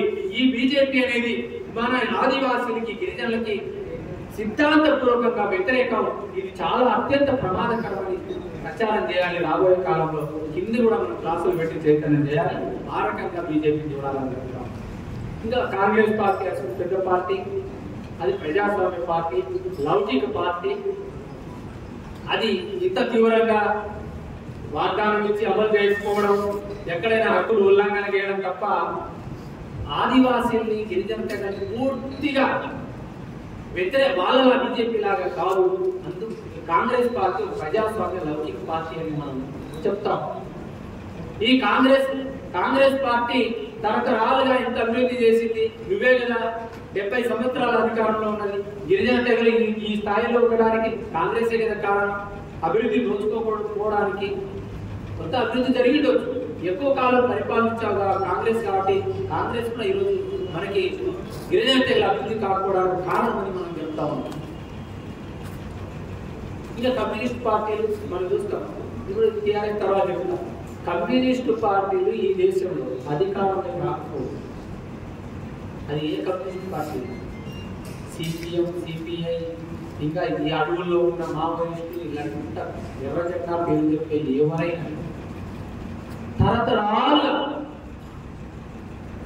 కింది తరగతులు పేదల గురించి కొట్లాడుతూ వచ్చారు. వాళ్ళ త్యాగాలు, వందల వేల మంది ప్రాణాలు అర్పించారు, జైళ్ళకి వెళ్ళారు. ఎవరి కోసం అయ్యా అంటే ఈ పేద ప్రజల కోసం. ఆ పేద ప్రజలు ఎవరు? పేద ప్రజలు అత్యధికంగా 80% మంది అంటే ఎస్సీలు, ఎస్టీలు, ఓబీసీలు, మైనారిటీలు. వీళ్ళు వాళ్ళ హక్కుల కోసం, వాళ్ళ కార్మిక హక్కుల కోసం, ప్రజల కోసం పోరాడుతూ వచ్చారు. మన గిరిజన సమస్యలు కూడా మనం చూసిన టైంలో ఎన్నో పోరాటాలు ఆదివాసీ కొమరభీం చైతన్యం కానీ, ఈరోజు కొమరభీం నామ్జీగోడు చైతన్యం కానీ, తర్వాత శ్రీకాకుళం ఆదివాసీ రైతాంగ పోరాటం కానీ, తెలంగాణ సాయుధ పోరాటం కానీ, సోయం గంగుల పోరాటం కానీ, వాచా బిర్లా పోరాటం, తెలంగాణ సాయుధ పోరాటం కానీ, కాను నాయక్ పోరాటం కానీ, ఇవన్నీ చూస్తే ఎవరు ఈ పోరాటాలను కమ్యూనిస్ట్ పార్టీ నుంచి వచ్చిన నాయకులే చెప్తున్నారు. కమ్యూనిస్ట్ పార్టీ నుంచి వచ్చిన వాళ్ళే ఆ మాత్రం పోరాటం చేసి హక్కులు సాధించారు కాబట్టి రాజ్యాంగంలో ఆదివాసీ గిరిజనులకి హక్కులు పొందుపరచబడ్డాయి. ఈ ప్రభుత్వాలు దయాదాక్షాన్యాల మీద వచ్చిన హక్కులు కాదు, చట్టాలు కాదు. కొన్ని వేల మంది పోరాడితే వచ్చిన హక్కులు, కొన్ని వేల మంది గిరిజన బిడ్డలు బలిదానం చేస్తే వచ్చిన హక్కులు అని మనం గుర్తించుకోవాలి. ఆ రకంగా మనం ఈరోజు కమ్యూనిస్ట్ పార్టీ అనేక గిరిజన తెగలు పెట్టారు, అనేక గిరిజన సంఘాలని కమ్యూనిస్ట్ పార్టీలు పెట్టారు, అనేక ఆదివాసీ సంఘాలను పెట్టారు. ఇప్పుడు తుడుము దెబ్బ మావోయిస్టులు పెట్టారు. ఆనాడు తుడుము దెబ్బలు, అనేక తుడుము దెబ్బల్ని ఎందుకు పెట్టారు? వాళ్ళ హక్కుల్ని కాపాడాలి, మీ హక్కులు మీరే కాపాడుకోండి. అనేక సంఘాలు పెట్టారు, లంబాడీ సంఘాలు పెట్టారు. అందుకోసం ఎర్ర జెండా అనేది ఆదివాసీ గిరిజనులకి ముద్దు జెండా అనేది మనం అర్థం చేసుకోవాలని చెప్తాను. అనేక పార్టీలు రావచ్చు ఎన్నికల కోసం, ఓట్ల కోసం. ఈరోజు అధికారంలో రావచ్చు, పోవచ్చు, ఒక ఎమ్మెల్యే రావచ్చు, పోవచ్చు. ఎవరు ఆదివాసీ పక్షాన్ని కొట్లాడుతున్నా 170 నిర్వీర్యం అవుతుంటే ఎవరు ఏ జెండాలు వస్తున్నాయి? ఎర్ర జెండాలు వెళ్తాయి, ఎర్ర జెండాలు పోరాటం చేస్తాయి. ఈరోజు పీసా చట్టం దుర్మార్గంగా ఉందంటే, అమలు కాలేదంటే ఎర్ర జెండా. పోలవరం ఈరోజు లక్షల మంది నిర్వాసితులు అవుతున్నారంటే ప్రాణాలొడ్డి కాల్పులు జరిగితే 6 మంది బుల్లెట్ గాయాలయ్యాయి. సున్నం రాజయ్య, గుజ్జాబుజ్జి, ఈ ప్రాంతంలో చెప్తున్నాను. మైదాన ప్రాంతంలో గుడిలో తగ్గగా 94 నుంచి ఈ ప్రాంతంలో గిరిజన మైదాన ప్రాంతానికి హక్కుల కోసం పోరాడు. ఎన్నోసార్లు జైలుపోయారు, ఎన్నోసార్లు పార్టీ దెబ్బతిన్నారు. గుజ్జాబుజ్జి, సున్నం రాజయ్య, మైదాన ప్రాంతంలో గుగులొత్తు, కరుణా గారు, సోమాజీ గారు, అనేక మంది ఈ జిల్లా బిడ్డలని చెప్తాము. ఇతర జిల్లాలో చాలా మంది ఉండవచ్చు. తాను నాయకుల సాయుధ పోరాటంలో వాళ్ళ చరిత్ర చూస్తే అసలు తుపాకీ గుళ్ళు వస్తే నన్ను కాల్చండి, మా ఈ ప్రాంతంలో లంబాడీల భూములు వాళ్ళ హక్కులు కాపాడేందుకు మీరు చేయకపోతే తీవ్ర పరిణామాలు ఉంటాయని ఆ రోజు కానున్నాయి పెద్ద పోరాటం. ఇట్లా కమ్యూనిస్టు పార్టీలు వాళ్ళ పోరాట స్ఫూర్తితో ఈరోజు గిరిజన సంఘం లాంటి గిరిజన సంఘం కూడా ఆదివాసీ గిరిజన సోదర సంఘం, మనసుకో సోదర సంఘం, సిపిఎం పార్టీ ఆర్గనైజేషన్ 2 సంఘాలు పెట్టారు. మైదాన ప్రాంతంలో తెలంగాణ గిరిజన సంఘం, ఆదివాసీ ఏజెన్సీ ప్రాంతంలో ఆదివాసీ గిరిజన సంఘంగా పోరాటం చేస్తున్న హక్కుల కోసం.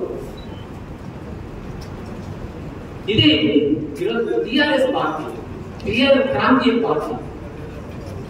రాష్ట్రం ఆవిర్భావమే లక్ష్యంగా అన్యాయం జరుగుతుందని పోరాటం చేసిన పార్టీగా గిరిజనుల్ని, అది కూడా అంతే. ఏ పార్టీ అయినా గిరిజనులు వాగ్దానం నుంచి ఓటు బ్యాంకుగా చూశాయి తప్ప వాళ్ళ హక్కుల కోసం వాళ్ళ చిత్తశుద్ధితో అమలు చేసిన దాఖలాలు లేవు. ఏనాడైనా అధికారంలో ఉన్నా లేకున్నా ఈరోజు కమ్యూనిస్టు పార్టీలే నిజంగా ఆదివాసీ గిరిజన హక్కుల కోసం పోరాటం చేస్తున్నాయి. ఆ పోరాటాన్ని ఎర్రగడ్డ గౌరవాన్ని కాపాడే విధంగా ఇది అదే చెప్తున్నాం. ఏ పార్టీలో ఉన్న గిరిజన సంఘం హక్కుల కోసం ఏర్పాటు చేసిన ఈ సంఘంలో మీరు వస్తే ఇతర కుల సంఘాల్లో కాదు చైతన్యం. ఈ చైతన్యం ఏంటి? ఇది కమ్యూనిస్టు పార్టీ చైతన్యంతో ఏర్పాటు చేసిన సంఘం. ఆ రకంగా ఈరోజు రాజకీయ పార్టీలు తమ పప్పు ఇప్పుడు కాంగ్రెస్ పార్టీ అనేక వాగ్దానాలు చేసింది. ఐటీడీఎల్ ఇస్తామన్నది, మీరు రిజర్వేషన్ బడ్జెట్ లో గిరిజన 10% నిధులు ఇస్తున్నాం, మీ అభివృద్ధికే ఖర్చు చేస్తామని అన్నది. అనేక వాగ్దానాలు. అధికార 5 సంవత్సరాలు చూడండి, ఓటు భూములు వెంటనే చూడండి అప్పత్రాలు ఇస్తామన్నది. అంటే ఓట్ల వరకు అనేక వాగ్దానాలు చేసి ఓట్లు అయిపోయిన తర్వాత మనల్ని పట్టించుకోదు. మనం కూడా ఎట్లా నేర్చుకుంటే, నేను చిన్న మాట చెప్పి ముగిస్తాను, దాన్ని కూడా వచ్చింది. ఓట్లు వచ్చినప్పుడు మన గిరిజన ప్రజలు ఊచకోతలకు వస్తారు.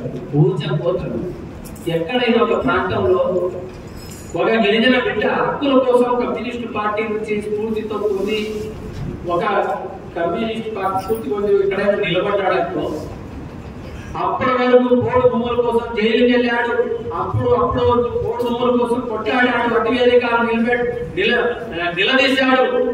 ఎన్నోసార్లు ఆ పార్టీలు చేయలేని పని చేసుకుంటూ వస్తున్న 5 ఏళ్ల కాలంలో నిజంగా చబాస్ ఫలానా నాయకుడు చబాస్ అని చెప్పి నీకే ఓటేస్తామని చెప్పిన వాళ్ళు చివరి ఎన్నికలు వచ్చిన 10 రోజుల్లో మన మాట మనకి నువ్వు తటాకు శ్రీరామ్ నాయక్ दिया आ రోజు मैं ताड़े ने फलाना दुखिया वीरभद्र प्रमोद वैदा प्रांत में वोट पूछे राल सुमार दीदाड़ पूछ करतो बे आप से खांडे आ सुकर कर ताणे आ तुली मैं खांडे आ सुकर के తప్పాలి అంటే తప్పించుకోవడానికి.